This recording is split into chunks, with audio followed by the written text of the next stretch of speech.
Prayer by Ramesh. Then it will be followed by Sriman Narayan's poem. Okay, sir. Venkatesha ದಯಮಾಡು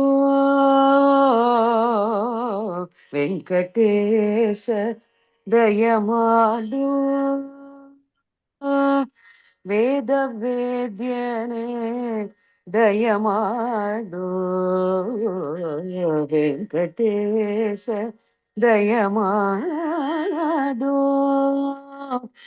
ವೇದ ವೇದ್ಯನೇ ದಯಮಾಡು ವೆಂಕಟೇಶ ದಯಮಾಡು ಪಂಕಜಾಕ್ಷ ಅಭಯವಿದ್ದು ಪಂಕಜಾಕ್ಷ ಅಭಯವಿದ್ದು ಪಂಕಜಾಕ್ಷ ಅಭಯವಿದ್ದು ರಕ್ಷಿಸಣ್ಣ ಬೇಗನೆ Venkatesha ದಯಮಾಡು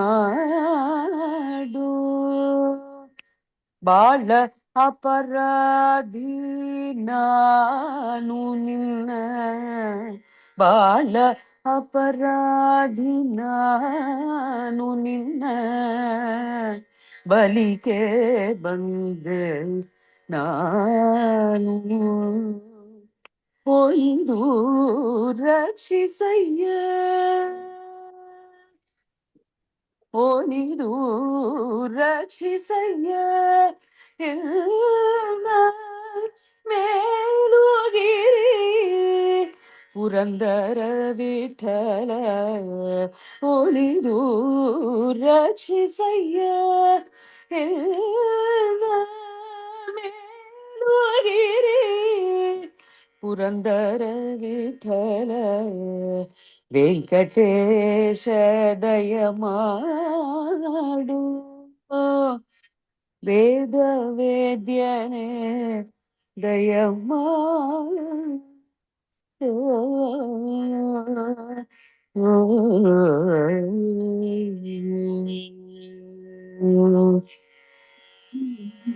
Thank you, madam. It was very nice Purandardas Kirtanai. Now I request Sriman Narayan.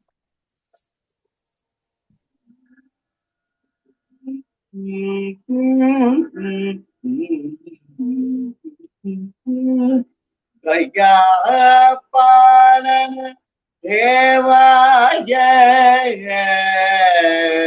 ज्ञानसार प्रदाय च दयापालन देवाय ज्ञानसार प्रदाय च प्रमेयसारं ददते नमोस्तु प्रमेयशालिने प्रमेयसारं ददते नमोस्तु प्रमेयशालिने तिराज दयापात्रं यति पंक्ति विभूषणं यति राजदयापात्रं यति पंक्ति विभूषणं दयापालमुनिं वन्दे दयापालमुनिं वन्दे தேசிகாக்ரேசரம் சதா.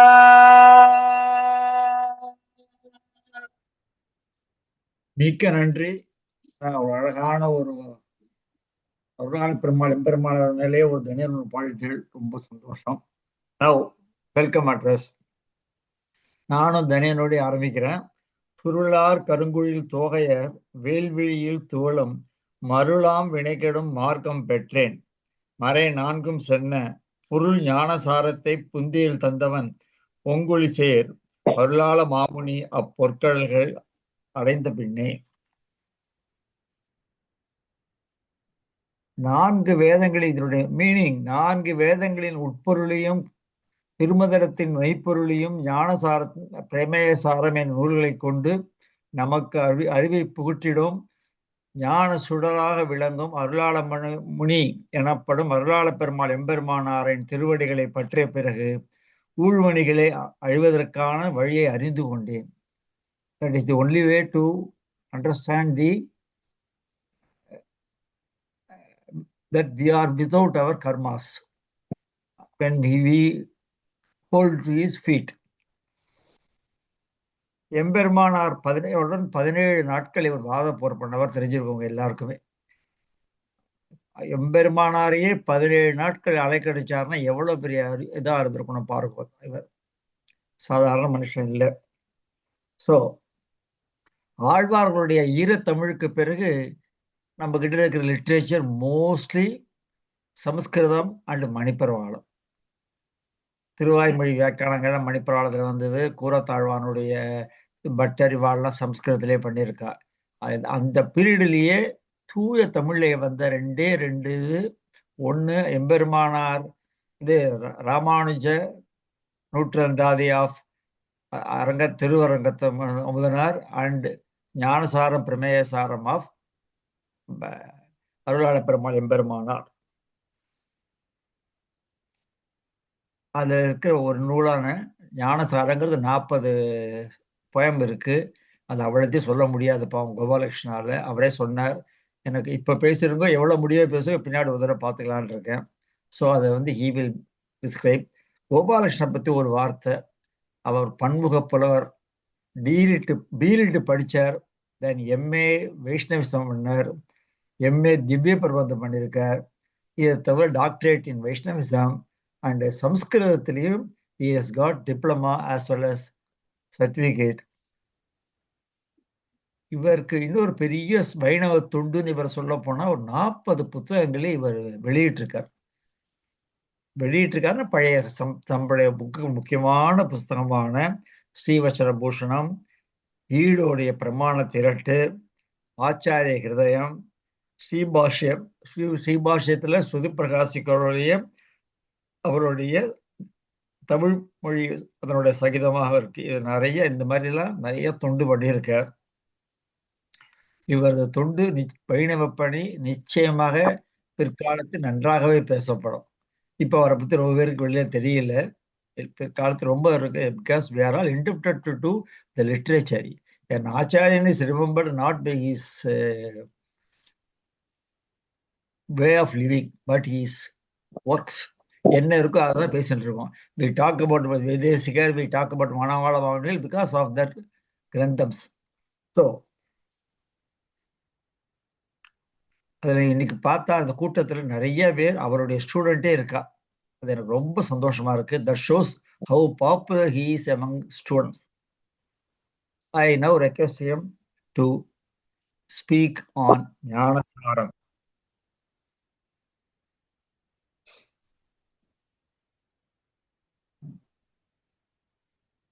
Gopalakrishnan, please.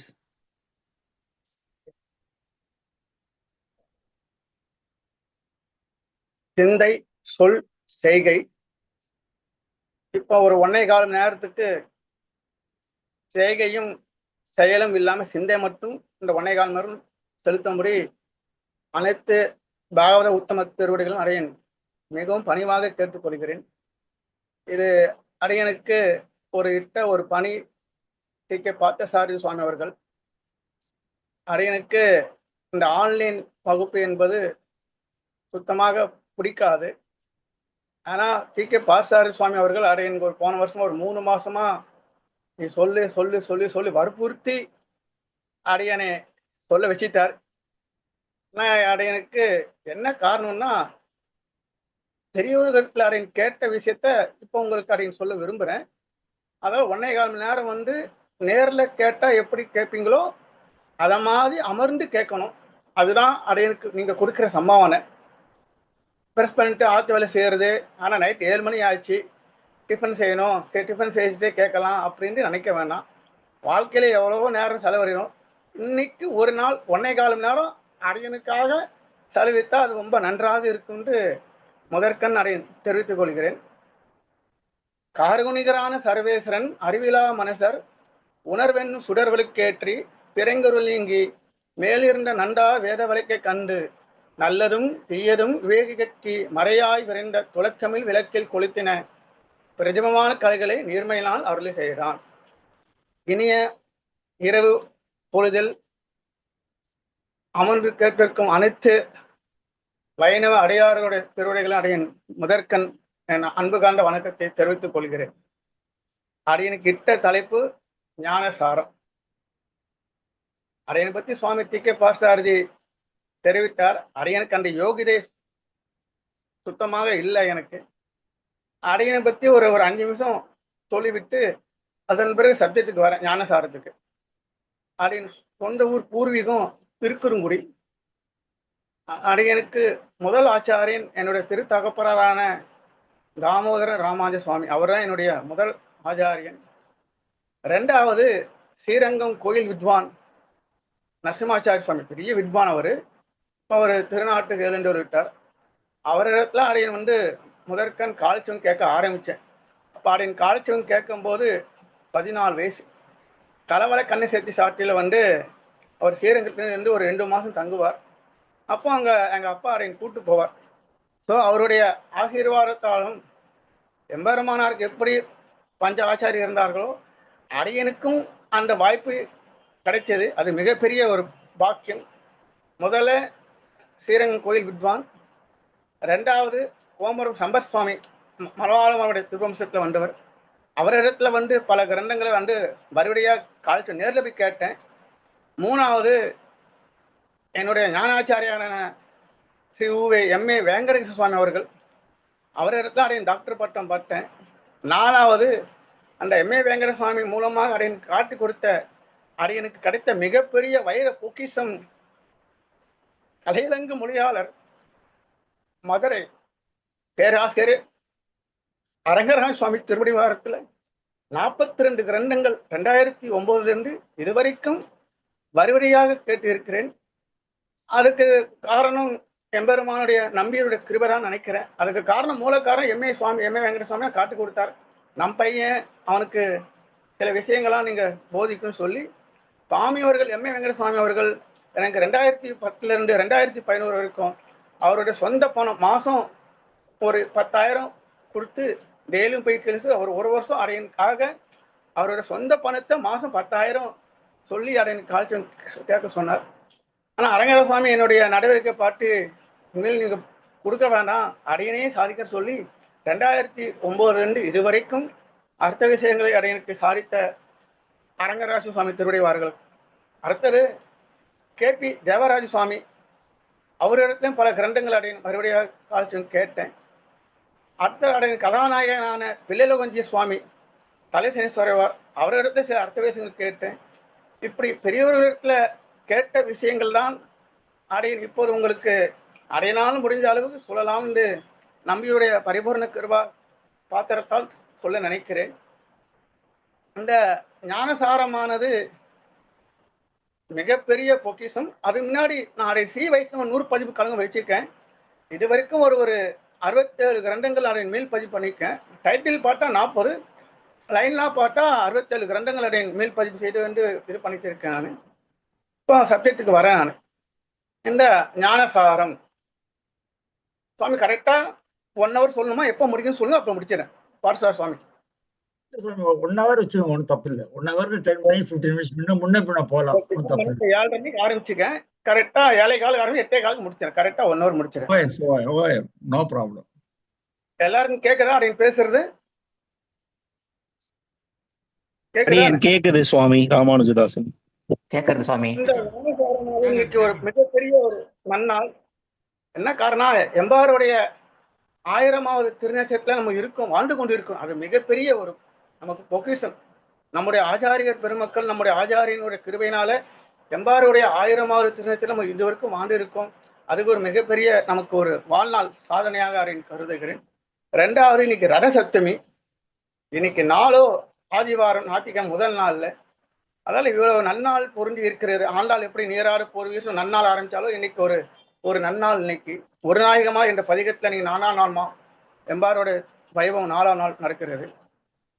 அப்படி ஒரு நன்னாளிலே அடியனுக்கு வாய்ப்பளித்த டி.கே. பாசாரி அவர்களுக்கும், 2வது வாழ்வதற்கு நமக்கு நிதி தேவை. என்னதான் ஞானம் இருந்தாலும் என்னதான் செல்வம் இருந்தாலும் நிதி தேவை. அந்த நிதிய தயையோடு கொடுக்கிறார் நம்முடைய தயாநிதி அடியனுக்கு. அதால இந்த தயாநிதி சுவாமி திருவுடைவார்களுக்கும் அரையனுடைய முதற்கண் அன்பு கலந்த வணக்கத்தை தெரிவித்துக் கொள்கிறேன். இப்போ ஞானசாரத்துக்கு வருகிறேன். தயவு செய்து எல்லாரும் இந்த ஒரு மணி நேரம் காது குத்து கேளுங்க. எந்த வேலையும் செய்ய வேண்டாம். திருப்பி சொல்றேன், எந்த ஒரு வேலையும் செய்ய வேண்டாம். 1 மணி நேரம் சொல்றேன். அரங்கராசாமி சொன்ன வார்த்தைகளை அந்த ஞானசாரத்தை பிரமேயசாரத்தை சுவாமி திருவடிவாரத்தில் அவர் எனக்கு 3 மாசம் காலச்சும் சாதித்தார். அவர் சொன்ன அர்த்த விசேஷங்களை உங்களுக்கு தெரிவிக்கிறேன். இது என்னுடைய சரக்கு எதுவும் கிடையாது. இந்த ஞானசாரமானது சுவாமி இந்த நூலுடைய ஆசிரியரானவர் யஜ்ஞமூர்த்தி. ஏற்கனவே சுவாமி டி.கே. பாசாரி சுவாமி தெரிவித்தார். அதில் யஜ்ஞமூர்த்தி எம்பெருமானுடைய 17 நாள் வாதப்பொரு பண்ணி 18ஆம் நாள் வந்து எம்பெருமானார் ஐயோ இந்த தரிசனத்துக்கு ஒரு களங்கம் ஏற்பட்டுருமோ என்று எண்ணி இருக்கும்போது அந்த பேரவராளின் காஞ்சி வரதன் கண் கொண்டு ஆளவந்தார் அவர்கள் செய்த இந்த சித்திரத்தில் மாயாவாதி கண்டம் என்ற நூலை சொல்லி அதன் மூலமாக தரிசனத்தை மீட்டெடுத்தார். அதன் பிறகு அந்த யஜ்ஞமூர்த்தி எம்பெருமானாருக்கு இந்த பேரவராளன் கருணையாலும் இவருடைய தாசிய நாமத்தை அருளாள பெருமா எம்பெருமானார் என்ற திருநாமத்தை சுவாமிக்கு சாதித்தருளார்.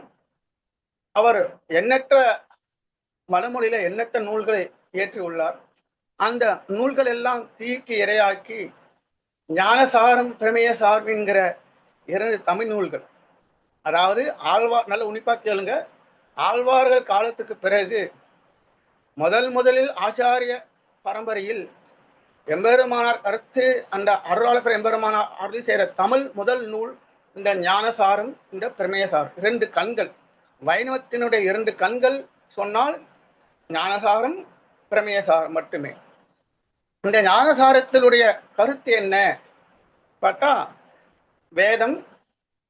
வேதத்துடைய தாற்பயமான உபனிஷத்துக்கள், அந்த உபனிஷத்துடைய தாற்பயமான இதிகாசங்கள், அந்த இதிகாசனுடைய தாற்பயமான புராணங்கள், இந்த அனைத்து மற்றும் ஆயக்கலைகள் 64 மற்றும் எண்ணற்ற எல்லாத்தையும் அடைக்கிறதாம் இந்த ஞானசாரம். இந்த ஞானசாரம் பிரமேயசாரம் ஒரு ஆச்சாரின் திருவிடைவாரத்தில் சந்தை சொல்லி கேட்டு மனப்பாடம் பண்ணி கிரந்த காலத்திலும் கேட்டால் அவனுக்கு நிச்சயமாக இந்த பிறவிலே இப்போதே அவனுக்கு பரமபரம் நிச்சயம். இது சத்தியமான வார்த்தை. மறைநான்கும் சொன்ன பொருள் ஞானசாரத்தை மறைநான்கும் சொன்ன பொருள் ரிக் சாம் அதர்வேதம்.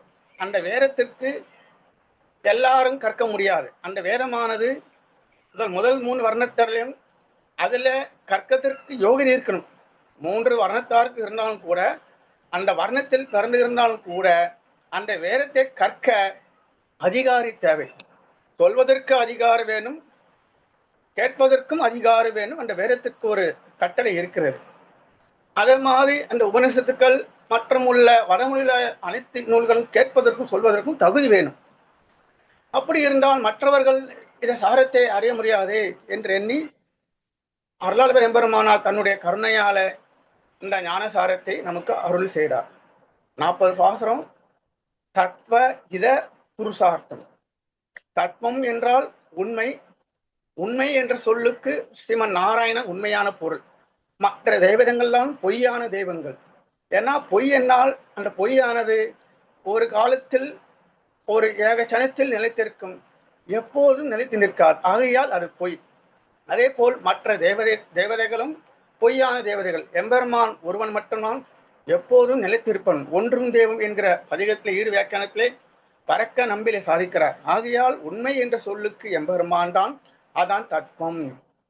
அந்த எம்பெருமானை அடைவதற்கு உண்டான வழி என்ன, இதம் என்றும் அந்த ஞானசாரத்தில் சொல்லப்படுகிறது. அந்த அடைந்தால் என்ன பயன், புருஷார்த்தம். அப்போ தத்துவம், இதம், புருஷார்த்தம் 3 வகையான உறுதி பொருள்களை இந்த ஞானசாரத்தில் தெரிவிக்கிறார். அது மட்டுமின்றி இந்த அர்த்த பஞ்சகத்தையும் இந்த ஞானசாரத்தில் தெரிவிக்கின்றார். அது மட்டுமின்றி ஒவ்வொரு பாசுரத்தையுமே இந்த ஞானசாரத்தினுடைய முக்கியமான சாரம் என்றால் தாயாருடைய திருநாமம் வந்து கொண்டே இருக்கும். ஒவ்வொரு பாசுரத்தையுமே தாயாருடைய திருநாமம் இருந்துட்டே இருக்கும். தாயார் எல்லாமே பாசுரம் கிடையாது. சில பாசுரத்துல உள்ளுரியா இருக்கும், ஒரு சில பல பாடல்கள் நேரடியாக தெரியும். அப்ப தத்வ இத புருஷார்த்தங்கள் தெரிவிக்கிறது இந்த ஞானசாரம். ரெண்டாவது இந்த அர்த்த பஞ்சகத்தை தெரிவிக்கிறது இந்த ஞானசாரம்.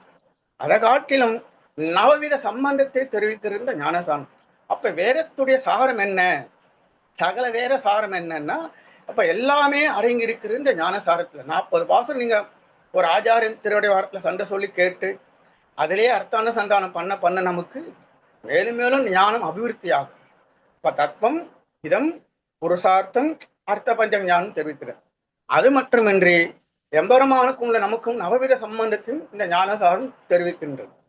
ஒவ்வொரு பாசுரத்தையுமே ஆழ்வாருடைய ஒவ்வொரு பாசுரத்தையும் எடுத்துக்கொண்டாலும் 11 விதமான கருத்துக்கள் ஆழமாக பதிந்து இருக்கும். முதல்ல ரகசியத்திரயம், திருமந்திரம், துவயம், சரம ஸ்லோகம், இந்த 3 ரகசியத்தையும் மறைந்து இருக்கும். ரெண்டாவது தத்துவத்திரயம், சித் என்ன அசித் என்ன ஈஸ்வரன், இந்த 3 தத்துவங்கள். அப்புறம் அர்த்த பஞ்சகம் 3 ஒரு 6 ஒரு 5 11. ஒவ்வொரு பாசுரத்திலும் இந்த 11 விதமான கருத்துக்கள் புரிந்து மறைந்து இருக்கும். அதே போல இந்த 11 வகை கருத்துக்களும் இந்த ஞானசாரத்தில் பொதிந்து இருக்கின்றன. அதாவது வெளிப்படையா தெரியாது, இது ஆச்சாரியன் திருவடிவாரத்தில் கேட்டாதான் இந்த ஞானசாரத்தை அர்த்தம். அப்போ தத்துவம் இதம் புருஷார்த்தம் அர்த்த பஞ்சகம் நவவித சம்பந்தம் 11 விதமான ஞானம், இவை அனைத்தும் இந்த ஞானசாரத்தில் மறைமுகமாக சொல்லி இருக்கிறார் இந்த அருளாளர் எம்பெருமானார். இது வெண்பால அமைந்திருக்கிறது. இந்த வெண்பா கூணையான ஜாதி என்னன்னா பிராமண ஜாதி. ஒவ்வொரு பாட்டுக்கும் ஒவ்வொரு ஜாதி இருக்கு. வெண்பா பாட்டியல், நவவித பாட்டியல் என்று சங்க இலக்கியத்துல இந்த இலக்கண மரபில் சொல்லும் போது ஒவ்வொரு பாட்டுக்கும் ஒரு வர்ணத்தை சொல்கிறது. இப்படி இந்த வெண்பா பிராமண ஜாதியில்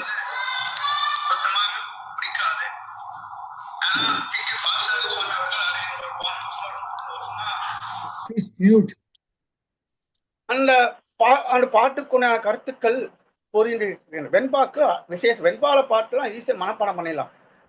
அதுல ஞானசாரத்துல 40 பாசுரம் இருக்கு.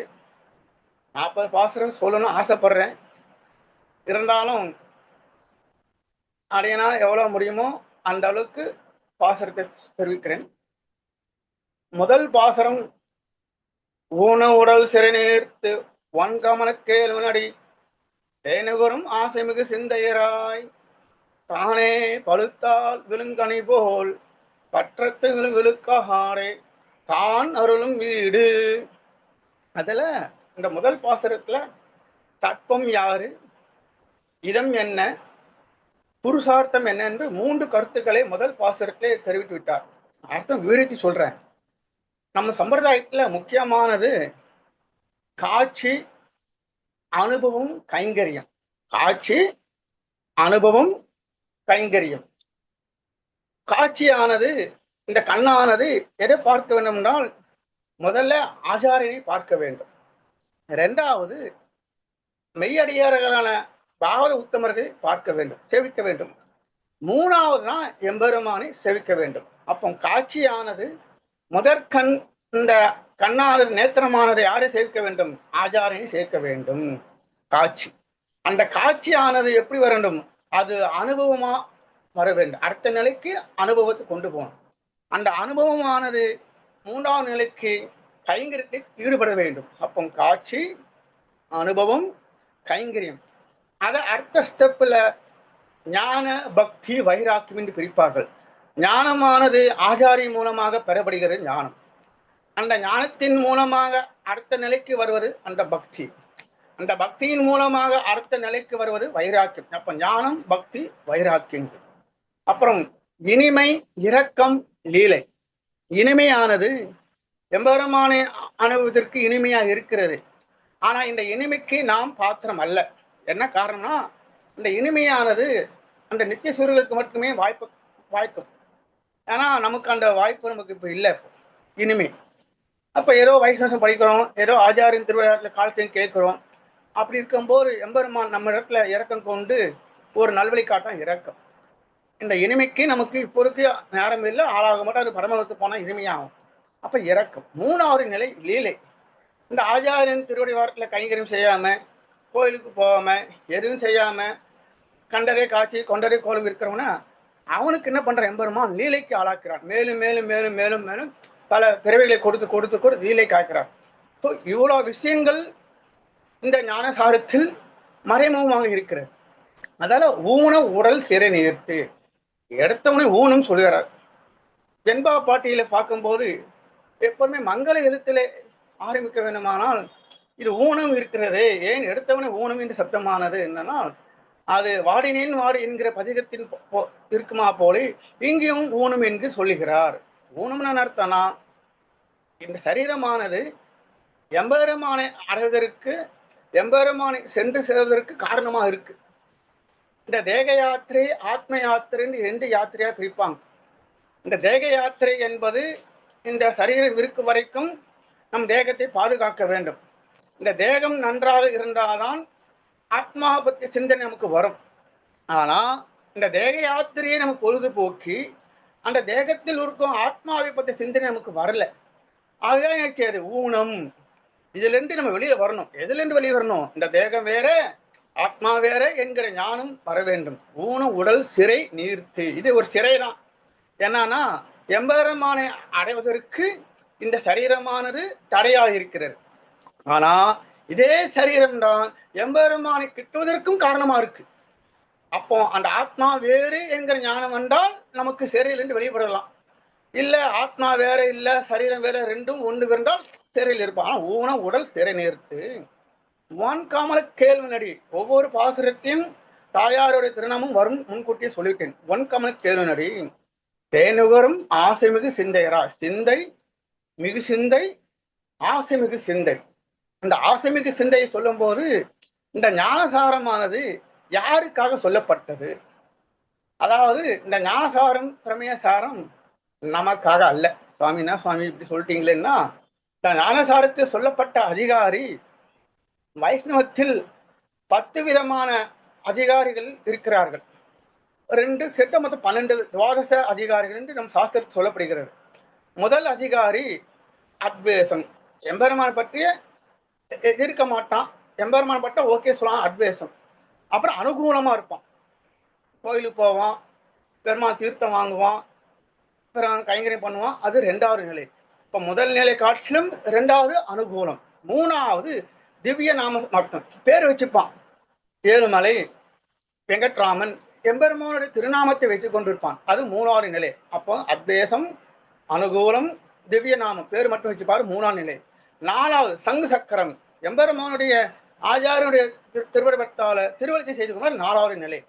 5வது மந்திரம். மந்திர பாடினா ஆச்சாரியன் திருமந்திரம் தயும் சர்மசுகத்தை தெரிவிக்கிற மாதிரி அது 5வது நிலை. 6வது வைஷ்ணவன். அப்ப முதல் அத்வேஷம், 2வது அனுகூலம், 3வது திவ்யநாமம், 4வது சங்கு சக்கரம், 5வது மந்திரம், 6வது வைஷ்ணவம். அந்த வைஷ்ணவன் காட்டிலும் அடுத்த நிலை ஸ்ரீ வைஷ்ணவம். 8வது பரமானந்தம். அதாவது பிரபன்னன். பிரபன்னன் சொல்றோம்ல, நம்மள யாரும் பிரபன்னன் கிடையாது. பிரபன்னன் என்ற சொல்லுக்கு நம்மாழ்வார் மட்டுமே சாரும். அது விவரிக்கிறேன் அடுத்த பாட்டுல. 9வது ஏகாந்தி. 10வது அதிகாரி பரமேகாந்தி. 10 வகையான அதிகாரிகள் சொல்லப்படுகிறது.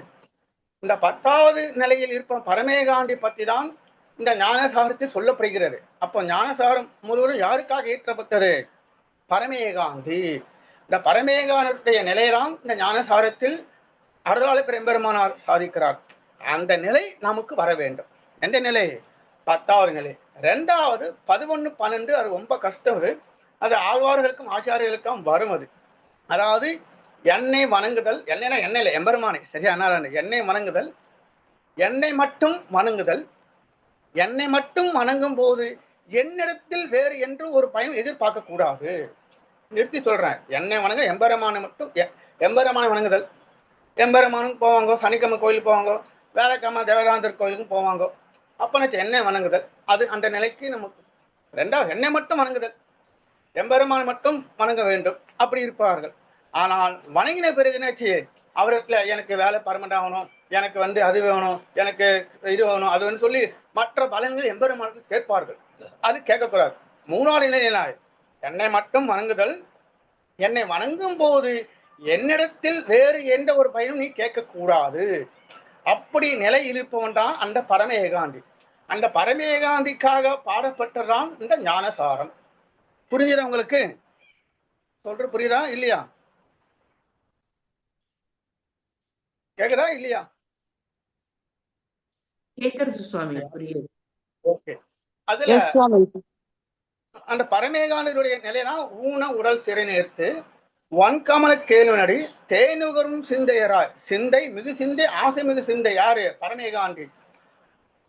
அப்படி இருக்கும்போது தானே பழுத்தால், ஒரு எடுத்துக்காட்டு சொல்றாரு. ஒரு மாம்பழமானது பழுத்தால் எப்படி வந்து தானா விழுமோ அத மாதிரி இந்த பரமேகாந்தியானவன் எம்பெருமானத்தில் முழுமையான தீர்க்க சரணாகதி பண்ணின பிறகு அவனிடத்துல எதுவும் கேட்க மாட்டான். எதுவுமே எந்த ஒரு பொருளும் கேட்க மாட்டான். கம்மும் மௌனமா இருப்பான். அப்படி இருந்தால் தான் அருளும் வீடு. ஊன உடல் சிறநேர்த்து வன் கமல கேள்வனடி தேனுகரும் ஆசைமிகு சிந்தையராய் தானே பழுத்தால் விழும் கனி போல் பற்றற்று. எதுலையுமே பற்று இருக்கக்கூடாது. பற்று உங்க கையில ஒண்ணு இருந்தா அந்த பற்றானது எம்பெருமானை அடைவதற்கு தடையாக இருக்கிறது. எது? பற்று. எந்த ஒரு பற்றும் இருக்கக்கூடாது. ஞானம் லப்யதே சொல்ற சாஸ்திரம். ஞானத்தை நீ பெற வேண்டும் என்றால், உண்மையான ஞானத்தை நீ பெற வேண்டும் என்றால், ஞானம் பெருக பெருக பெருக பெருக உன்னுடைய ஐஸ்வர்யமாக குறைந்து கொண்டே போக வேண்டும் சொல்ற சாஸ்திரம். ஒரு பக்கம் ஞானம் பெருகிட்டே இருக்கணும், நம்முடைய சொத்தெல்லாம் குறைஞ்சு போயிட்டே இருக்கும். அந்த அந்த சொத்தானது செல்வமானது குறைய குறைய குறைய அந்த எம்பெருமான அளவிற்கு ஒரு ஊன்றுகோலா இருக்கும். திருப்பி சொல்றேன், ஞானம் வளர வளர நம்முடைய சொத்தானது செல்வமானது குறைந்து கொண்டே இருக்க வேண்டும். பகலுக்கு நைட்டுக்கு தேவையான, அதாவது அர்த்த நொடிக்கு தேவையான வஸ்து இப்போ நம்ம கையில் இருக்கக்கூடாது. அவன்தான் பரமேகாந்தி. யாரு? அர்த்த நொடிக்கு தேவையான எந்த ஒரு உபகரணங்களும் இப்போது இருக்கக்கூடாது. இப்ப நான் ஒரு மாசத்துக்கு அரிசி மூட்டை வாங்கி வச்சுக்கேன், ஒரு மாசத்துக்கு தேவையான பொருள்லாம் வாங்கி வச்சுக்கேன்னா அப்ப அந்த நிலைக்கு நம்ம வரமாட்டோம். அப்போ தானே அருளும். எப்ப அருவான்? சார்ந்த இருவல்வலியும் சரித்து மாய பத்தறுத்த தீர்த்து தனும்பால் மனமைக்க திருத்தி வீடு திருத்துவான். வீடு திருத்துவான் என்றார் திருவாயுமொழியில 1:6 18 சொல்றாரு. வீடு திருத்துவான். நமக்காக வந்து அந்த பரமத்தை வந்து பற்றெல்லாம் அடிச்சு இது பண்ணி சுவாமிகள் வராங்க சொல்லி வீடு திருத்துவான். சார்ந்த இருவல்வலி. அப்போ எம்பெருமானை அடைவதற்கு தீர்க்க சரணாகதி பண்ணின பிறகு எந்த ஒரு சாதனத்தையும் நாம் கை கொள்ளக்கூடாது. கை கொள்ளவும் கூடாது, அதை நினைக்கவும் கூடாது. அது 5வது பாசத்துல 4வது பாசத்துல சொல்றார். அப்ப சொல்றேன், அப்ப ஊன உடல் சிறை நேர்த்து வன்கமல கேள்வனடி.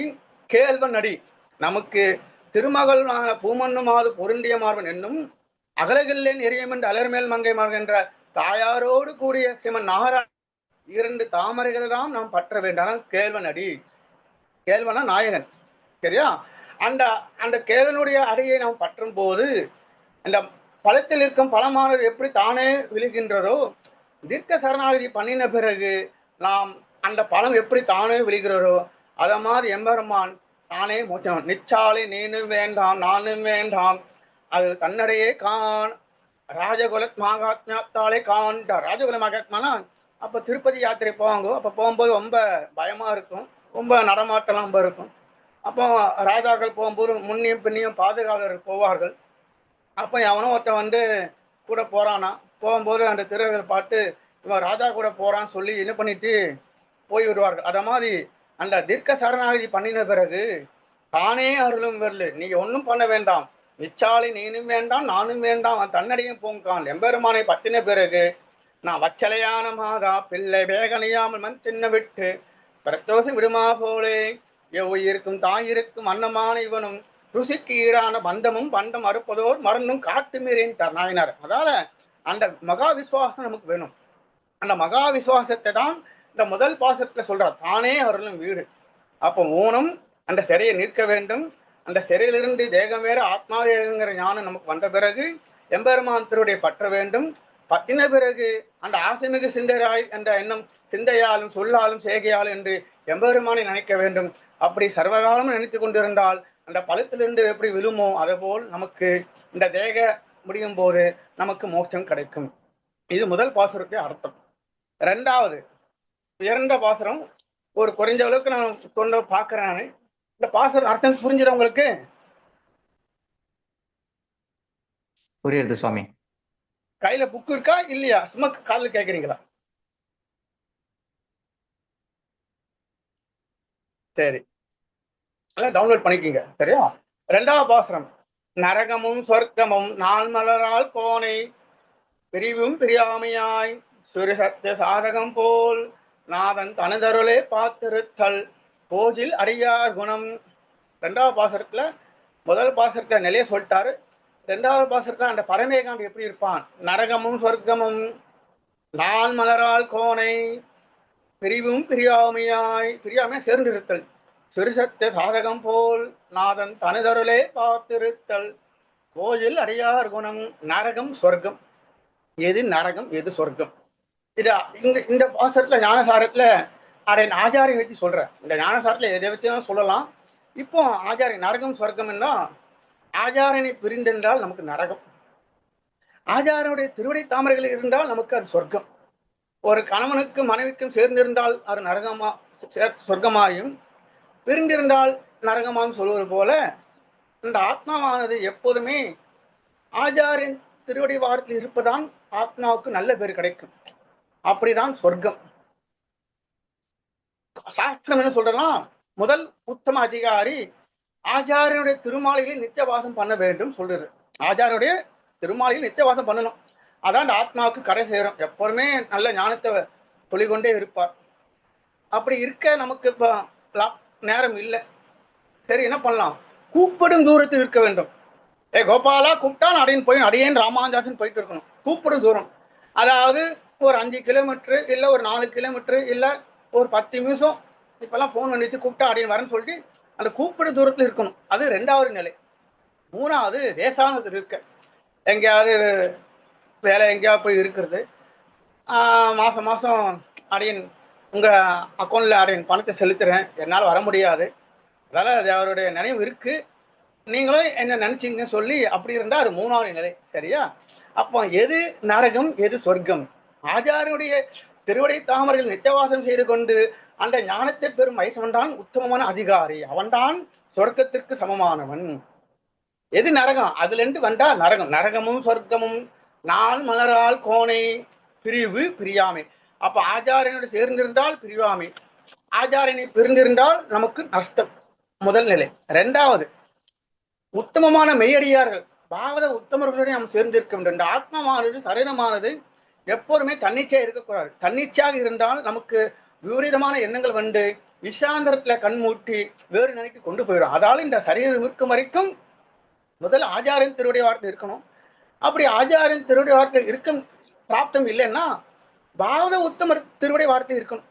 ஏதோ கோயிலுக்கு போகிறோம், நீங்கள் ரத சப்தமி திருநெல்வேலியில் இப்போ பாலம் ஆயிடுச்சு, திருவள்ளிக்கணி பாசார் கோயிலில் காலையில் புறப்பாடு, நைட்டு புறப்பாடு, சில இடத்துல புறப்பாடு இருக்குது. அப்போ அந்த பாகவதர் உத்தமர் திருவுடைய வார்த்தை இருக்கணும். அது இருந்தால் சொர்க்கம். இந்த பாகவதரை பிரிந்திருந்தால் அது நமக்கு நரகம். 3வது தான் எம்பெருமான். 3வது எம்பெருமானுடைய நித்தியவாசம் பண்ணணும். அப்படி பண்ண முடியல, பிரிஞ்சிருந்தா அப்ப நரகமும் சொர்க்கமும் நாள் மலரால் கோனைனா, கோனைனா எம்பெருமான கூட தாயாரோட இருக்கணும். பிரிவும் பிரியாமையாய் சுரிசற்ற சாதகம் போல், அதுக்கு ஒரு எடுத்துக்காட்டு சொல்றார் அவர்களால் எம்பெருமானார். இந்த சாதக பறவையானது இந்த மேகத்தில் இருக்கும் நீரை மட்டுமே அருந்தும், மற்ற நீரை எந்த நீரையும் அது குடிக்காது. மேகம் எப்பவும் வருமோ அந்த நீரை பார்த்து இருக்கும். அத மாதிரி ஒரு உத்தமமான ஸ்ரீ வைஷ்ணவன், அதாவது பரமேகாந்தி என்ன சொல்றாரு, கோயில் அடியா இருக்கணும், குற்றமில்லாத அடியார்கள் எப்படி இருப்பார்கள்? அந்த சாதக பறவையானது எப்படி மேக நீரை மட்டும் உண்டு உயிர் வாழுமோ, அத மாதிரி எம்பெருமானத்துல சரணாகதி பண்ணின பிறகு அவனிடத்துல எதுவுமே கேட்க மாட்டான். அவன் பண்ணும் கிருபை, அவன் செய்யும் சேமம், எம்பெருமான் பண்ணும் கிருபைதான் நமக்கு எப்போதும் நினைத்திருக்கும் தவிர மற்றவர்கள் பண்ணும் கிருபையானது அது கிருபை இல்லை, அது எப்போதும் நினைத்திருக்கார். அப்போ அந்த சாதக பறவையானது எப்படி இந்த மேக நீரை மட்டும் உண்டு உயிர் வாழ்கிறதோ, அதே போல இந்த பரமேகாண்டியானவன் ஆச்சாரனின் திருவடி வாரத்திலே இருப்பான். அப்படி இல்லை என்றால் அவனுக்கு நரகமாக அமையும். பாகவத உத்தமர்களை பிரிந்திருந்தால் அது நரகமாக அமையும், சேர்ந்திருந்தால் அது சொர்க்கமாக அமையும். எம்பெருமானை சேர்ந்திருந்தால் அது சொர்க்கமாகவும், பிரிந்திருந்தால் நரகமாகும். அதால ரெண்டாவது பாசுரத்துல அந்த நிலையை சொல்லிட்டார். இப்போ முதல் பாசுரத்துல ஆத்மா வேறு தேகம் வேறு என்ற ஞானம் வந்த பிறகு அந்த ஞானத்தின் துணை கொண்டு ஆச்சாரனை பெறும்போது நாம் எந்த ஒரு செயலும் செய்யாமல் இருந்தால் ஒரு பலமானது எப்படி தானே விழுகின்றதோ எம்பெருமானோட கிருபையாலே நமக்கு மோட்சம் கிடைக்கும் என்கிற முதல் பாசுரத்து. அந்த முதல் பாசுரத்தில் சொல்லப்பட்ட அதிகாரி யாரு? இந்த சாதக பறவை போல இருப்பான் அந்த பரமேகாண்டு. மூணாவது பாசுரம் ஆனை இடர்கள் என்ற ஆலயங்கை அம்பயத்தால் நீரில் கொதித்தென்ற மீனவே ஆக்கை முறியும் படி பிறத்தல் அன்னம் வந்தால் நீக்கமிலார் அன்பர் நிலை. நீக்கமிலார் அன்பர் நிலை அது மூணாவது பாசுரத்துல இந்த நீக்கமிலார் அன்பர் நிலை என்பது இந்த பரமேகாந்தா சொல்லப்படுகிறது. என்னது? ஆணை இடர் கடைந்த ஒரு ஆணையை கொன்றான், ஒரு ஆணையை காப்பாற்றினான். வஸ்து பெயர் ஒன்றுதான். கஜேந்திர ஆழ்வானை காப்பாற்றினான், கோலாபுரி யானையை கொன்றான். ஆணை இடர் கடைந்த அப்படியாச்சு. அம்பயத்தால் ஆனா தண்ணில் இருக்கு. அதுல சொல்லப்பட்ட நிலை என்னன்னா ஆக்கை முடியும்படி, அதாவது ஒரு தொட்டியில ஒரு மீன் இருக்கிறது. அந்த மீனானது எடுத்து போட்டா எப்படி அந்த நீர்ப்பசை இருக்கும், துடிக்கும், அப்புறம் மாண்டு போயிடும். அத மாதிரி இந்த ஆச்சாரனை பிரிந்திருந்தால் நம்முடைய மனமானது அப்படி இருக்கணும். எப்படி? நீக்கமிலார் அன்மை ஆணை இடர்களைந்த ஆலயங்கை அம்பயத்தால் நீரில் குதித்த மீனனவே ஆக்கை முடியும்படி அன்னவன் தாள் எம்பெருமானுடைய தாள். அப்படி எம்பெருமானுடைய திருநாமத்தை ஒரு சனம் நினைக்கவில்லை, ஆச்சாரனுடைய திருநாமத்தை ஒரு சனம் நினைக்கவில்லை, பாகவத உத்தமருடைய திருநாமத்தை ஒரு சனம் நினைக்கவில்லை என்றால் அதுதான் நமக்கு பெரிய துயரம். ஆணை இடர்களைந்த அம்பயத்தால் ஒரு இதிகாச புராணத்தை செய்து சொல்லி எப்படி அந்த யானையாளர் எப்படி காப்பாற்றினான்? ஏன் முதலில் காப்பாற்றவில்லை? தன்னிடத்தில் சக்தி உள்ள வரைக்கும் அது போராடினது. தன்னை காப்பாற்றிக் கொள்ளும் சக்தி இருக்கிறது. ஆகையால பண்ண எம்பெருமான் அவனுக்கு அந்த கஜேந்திரனுக்கு கிருபை பண்ணல. எப்போ சக்தி இல்லை என்று அந்த யானை நினைச்சதோ அடுத்த சனமே என்ன பண்ணா? எம்பெருமான் காப்பாற்றினான். அது போல நம்ம இடத்துல சக்தி கிடையாது. அந்த சக்தியை எம்பெருமான் கொடுக்குறான். ஆனா தன்னை காப்பாற்றிக் கொள்வதற்காக தன் முயற்சி எவன் பண்ணிக்கிறானோ அது வரைக்கும் எம்பெருமான் கிருபை பண்ண மாட்டான். எனக்கு ஞானம் இருக்கு, நான் பல பேர்களை கால்சியம் கேட்டேன், நான் இவ்வளவு கிரந்தங்கள் போட்டிருக்கேன், அதால எனக்கு இருக்கிற மாதிரி ஞானம் வேற யாருக்கும் கிடையாது, நான் இவ்வளவு பேர்கள் கால்சியம் கேட்டு வருவடையா கால்சியம் கேட்டுக்க சொல்லி அடியனுக்கு ஒரு இருமார்ப்பு இருந்தா இருக்கக்கூடாது. அப்படி இருந்தா அடியனும் என்ன பண்ணுவேன்? நரகத்துக்காக போவேன், சொர்க்கத்துக்கு போக மாட்டேன், பரவாயில்ல. ஏன்னா நான் பாசத்தை சொல்றது இதான் விதி. அப்போ ஒரு யானையை காப்பாற்றினால் எப்படி காட்டினா? தன்னிடத்தில் எந்த ஒரு முயற்சியும் இல்லாமல் தீர்க்க சரணாகதி பண்ணின பரமேகாண்டியானவன் அந்த நீரில் கொதித்த மீனவை எப்படி துள்ளுகிறோமோ அதை போல அந்த ஆச்சாரையை விட்டு பிரிந்திருந்தால் அந்த மனமானது அப்படியே உருகணும். உருகுமால் நெஞ்சம் உன் செயல்கள் எண்ணி வெறுகுமால் வேட்கையென பேசி சீலமுக கண்ணன் திருநாமத்தால் உணர்ந்து மேலவன் தன் மேனி கண்டு மேவதற்கு சொல்ல. சீலமுக கண்ணன் திருநாமத்தால் உணர்ந்த திருநாமம் மகிமையால் தான் அந்த திருநாமம் ஆச்சாருடைய திருநாமம். அந்த ஆச்சாருடைய திருநாமம் தான் நமக்கு உஷா துணையா இருக்கிறது. அப்போ மூணாவது பாசம் சொல்லிட்டார். நாலாவது பாசுரம் முக்கியமான பாசுரம். ஞானசாரத்திலே அடியனுக்கு மிகவும் பிடிச்ச பாசுரம் 4 பாசுரம். அதுல முதல் பாசுரம் மற்றொன்றை எண்ணாது. மற்றொன்றை எண்ணாகாது மாதவனுக்கு ஆச்செயலை உற்றது இரு என்று உளம் தெளிந்து பெற்ற விரும்பேற்றி மேல் உலரோ பேருந்து இருப்பார் அரும்பெயர் வானத்தவர்க்கு. இந்த பாசுரத்தை சொல்றேன், கொஞ்சம் உன்னிப்பா கேளுங்க. ஏன்னா சகல வேற சாஸ்திரம் இந்த பாட்டுல அடங்கியிருக்கு. மற்ற ஒன்று எண்ணாது என்னல மாதவனுக்கு ஆச்சையிலே மற்ற ஒன்று எம்பெருமானை தவிர்த்து இன்னொரு தெய்வம் இருக்கிற அவன் எண்ணிக்கிறானோ அவனோட சகவாசம் பண்ணாது. கர்மயோகம், ஞான யோகம், பக்தி யோகம் எல்லாம் பண்ணுவேன், எம்பெருமான் அடைவதற்கு அதுவும் ஒரு உபாயம் என்று நினைத்தால் அதுவும் எண்ணாது. மற்ற ஒன்று எண்ணாது. இப்படி மற்ற சொல்லி 32 மற்ற இருக்கு. இதெல்லாம் சொன்னா எனக்கு நேரம் இல்லை, எனக்கு அடையனுக்கு. அதால நினைச்சா மற்ற ஒன்று எண்ணாது எம்பெருமானை தவிர்த்து இன்னொரு வஸ்து நமக்கு இருக்கிறது எவன் நினைத்தானால் அவன் பரமவன் போக மாட்டான். எம்பெருமான் தான் நமக்கு தஞ்சம். மற்ற ஒன்று எண்ணாது, எண்ணவே கூடாது. ஆச்சாரி திருவடி சம்பந்தம் பெற்ற பிறகு, தோளிலே சங்க சக்கரங்களை பொறித்த பிறகு, அந்த ரகசியத்திரை ஞானம் பெற்ற பிறகு, அந்த 5வது நிலையான திருவாகரண கிரமம் என்ற அந்த நிலையை வந்த பிறகு வேற எண்ணெய் வேற எரியும் வாழ்நாள் நினைக்கக்கூடாது. மற்ற ஒன்றை எண்ணாது. சரி சுவாமி, நான் எரியும் என்ன இல்லை, அப்படி இருக்கலாமா? மற்றொன்றை எண்ணாதே மாதவனுக்கு ஆட்சையிலே சவகா மாதவகா சீயோர் லட்சுமியோடு கூடிய எம்பெருமானுக்கு ஆட்சியில கைங்கரியம் பண்ணணும். அப்ப கைங்கரியமே புருஷார்த்தம். தத்துவ இத புருஷார்த்தம். இந்த முதல் நிலையில தத்துவம் சொல்லிட்டாரு. தத்துவம் யாரு? மாதவன். கைங்கரியரு அவனுக்கு ஆட்சியரு. அப்ப இடம் என்னரு? வழி என்னரு? மற்றொன்று எண்ணக்கூடாது. இப்ப மற்றொன்றை எண்ணாதே மாதவனுக்கு ஆட்சியலை. அப்போ இந்த சரீரம் இருக்கும் வரைக்கும் நாம் மற்றொன்று எதுங்க. ஆனா இந்த காலத்துல இதெல்லாம் இப்போ நடக்காது. என்ன காரணம்னா நம்ம எம்பெருமானை முழுமையாக நம்ம ஒன்றும் பற்றவில்லை. அப்படி முழுமையாக நம்ம பற்றினா எம்பெருமானத்துல எதுவுமே கேட்க மாட்டோம். எம்பெருமானத்துல எதுவும் கேட்டாலும் மற்றவர்களுக்கு எதுவும் கேட்கக்கூடாது. ஒருத்தர் யாரோ ஒரு தவறான வழியில ஏதோ ஒரு இதுக்கு வந்துட்டாங்க, பணிக்கு வந்துட்டாங்க. அந்த பணியை காப்பாற்றி கொள்வதற்காக சில பேர் காலில் இதாமே வந்துட்டேன், தவறான வழியில வந்துட்டேன், இருந்தாலும் எனக்கு பயமா இருக்கு, நீங்க தான் எப்படியாவது காப்பாற்றணும், இந்த பதவியை நீங்க தான் எனக்கு தக்க வச்சு கொள்ளணும்னு சொல்லி அந்த சமாசரணம் பண்ணின பிறகு, தீர்க்க சரணாகதி பண்ணின பிறகு வந்த பிறகும் அந்த தவறான வழியில் வந்த அவனுக்கு மனசுல குட்டுகிறது. அப்ப இருக்கும்போது எம்பெருமானை தியானம் பண்ணாமல் மற்றொரு சாமானிய காலில் போய் விழுகிறான். என்ன காரணம்? நான் வந்த வழி தப்பு நல்ல தெரியுது, இருந்தாலும் அதை காப்பாற்றி கொள்வதற்காக மற்ற காலிபுரம் அதை மற்றொன்றை எண்ணாது. அப்படி எண்ணினாலும் அவன் மைசவனாக மாட்டான். அப்ப எப்படி என்ன வேண்டும்? உபாயம் உபயம் எல்லாம் அவன்தான், ஆறும் பேரும் அவன்தான், மற்றொன்று எண்ணாதே மாதவனுக்கு ஆட்சியிலை. சரி, உற்றது இது என்ன? இதுதான் நமக்கு பேரு. தமிழ்நாட்டுல சதுர்விதமான தேகவரன் அதிகார பல மோட்ச சாதனை அறிவிக்கிற பாட்டு பரப்புக்கு பெரிய விதத்தில் ஒன்பதாங்கூறும் மாநில பிரிவின் ஆக்கை நிலையம் என்கிற ஸ்லோகத்தில் நாயனாரில் செய்த சூத்திரன் பிரகாரம் இந்த பரத கண்டத்துல பிறந்தாலாம் ஒருவனுக்கு மோட்சம். அந்த பரத கண்டத்துல பிறந்து அதுவும் ஆச்சாரிய திருவடி சம்பந்தம் பெற்றவனுக்கு எளிதில் கிடைக்கும் அப்படி சொல்கிறது. அப்படி எளிதில் கிடைக்க வேண்டிய இந்த பரம்பரத்தை இவன் தவறான வழியில் இருந்து அதை எழுந்து போகிறான். எதால? தன்னை காப்பாற்றிக் கொள்வதற்காக மற்றவர்கள் காலில் விழுந்து தன்னுடைய சொர்பத்தை இவன் அழித்து கொண்டு வருகிறான். நாளும் சொர்பத்தை அழித்துக் கொண்டு வருகிறான். என்ன நடக்குமோ தெரியல. பயந்து மாறாடி நடக்கிறது, மாறிட்டே இருக்கு, பயங்கள் வந்துட்டு இருக்கு. அப்ப எப்ப என்ன நினைக்கிறோம்? நம்ம நேர்மையா இருந்தால் நமக்கு கவலை கிடையாது. அப்போ எப்ப நேர்மையா இருக்கணும்? எம்பெருமான் திருவடி சரணாகதி பண்ணின பிறகு அந்த சரணாகதி தான் நம்மை காப்பாற்றும் என்கிற அந்த எண்ணமும் வரக்கூடாது.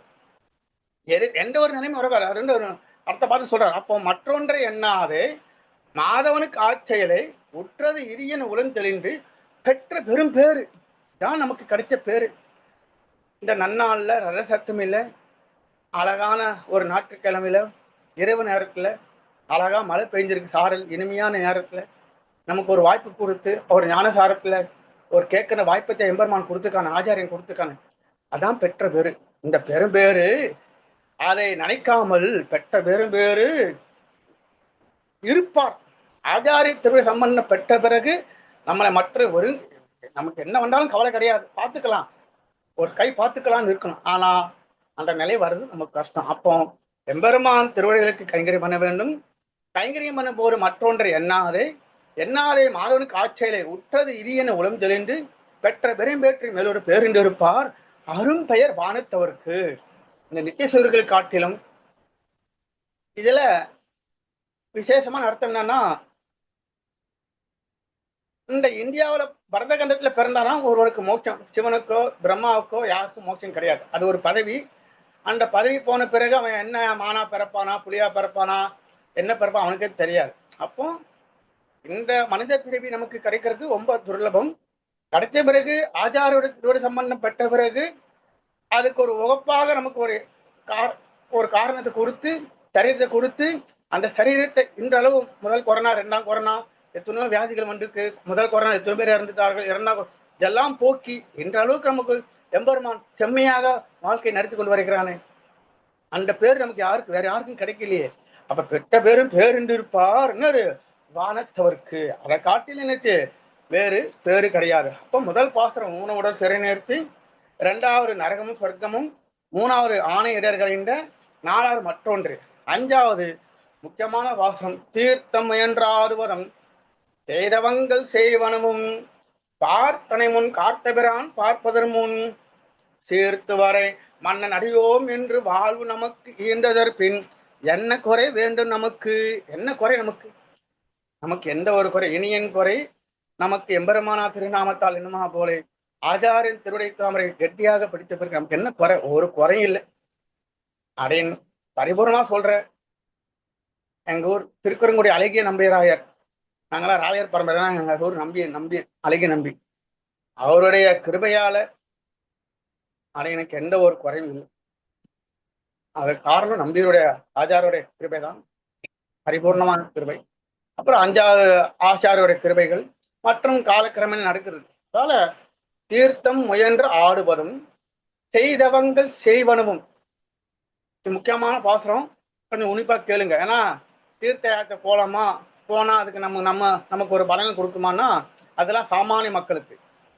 தீர்த்தம் முயன்று ஆடுவதும் செய்தவங்கள் செய்தனவும், ஆச்சாரியன் சமாசரணம் பண்ணின பிறகு, எம்பெருமான் திருவடி சம்பந்தப்பட்ட பிறகு புண்ணிய நதிகளில் தீர்த்தம் மாறுவனாலும் பிரயோஜனம் கிடையாது. இல்ல அந்த யாகம் பண்றேன், இந்த யாகம் பண்றேன், அதெல்லாம் பேர் சொல்ல மாட்டேன், சரியா? காமியார்த்தமாக சில யாகம் பண்றாங்க. நான் அப்புறம் அந்த ஹோமம் பண்ணா இது நடக்கும், இந்த ஹோமம் பண்ணா அது நடக்கும் சொல்லி நினைச்சு தவங்கள், அப்புறம் இந்த ஒற்றை காலையில் தவம் பண்றது, அப்புறம் அது பண்றது இது பண்றது, அதெல்லாம் எம்பெருமானை அடைவதற்கு முன்பு, சமாசனம் செய்வதற்கு முன்பு. எங்க சுவாமி எம்ஏ சுவாமி அதுக்கு ஒரு அழகான ஒரு இடத்துக்காக சொல்வார், நினைவு இருக்கு, டக்குன்னு ஞாபகம். அதாவது ஒரு பெண்ணை திருமணம் நிச்சயதாமம் பார்க்க வராங்க. அந்த பெண்ணானவன் ஒரு 10 பேர் பார்த்துட்டு போறாங்க. அப்போ ஒவ்வொரு நாளும் நினைச்சு இவன் தான் தன் கணவன் என்று சொல்லி அந்த பெண் நினைக்கிறது. அப்ப அந்த கருப்பு போவார்.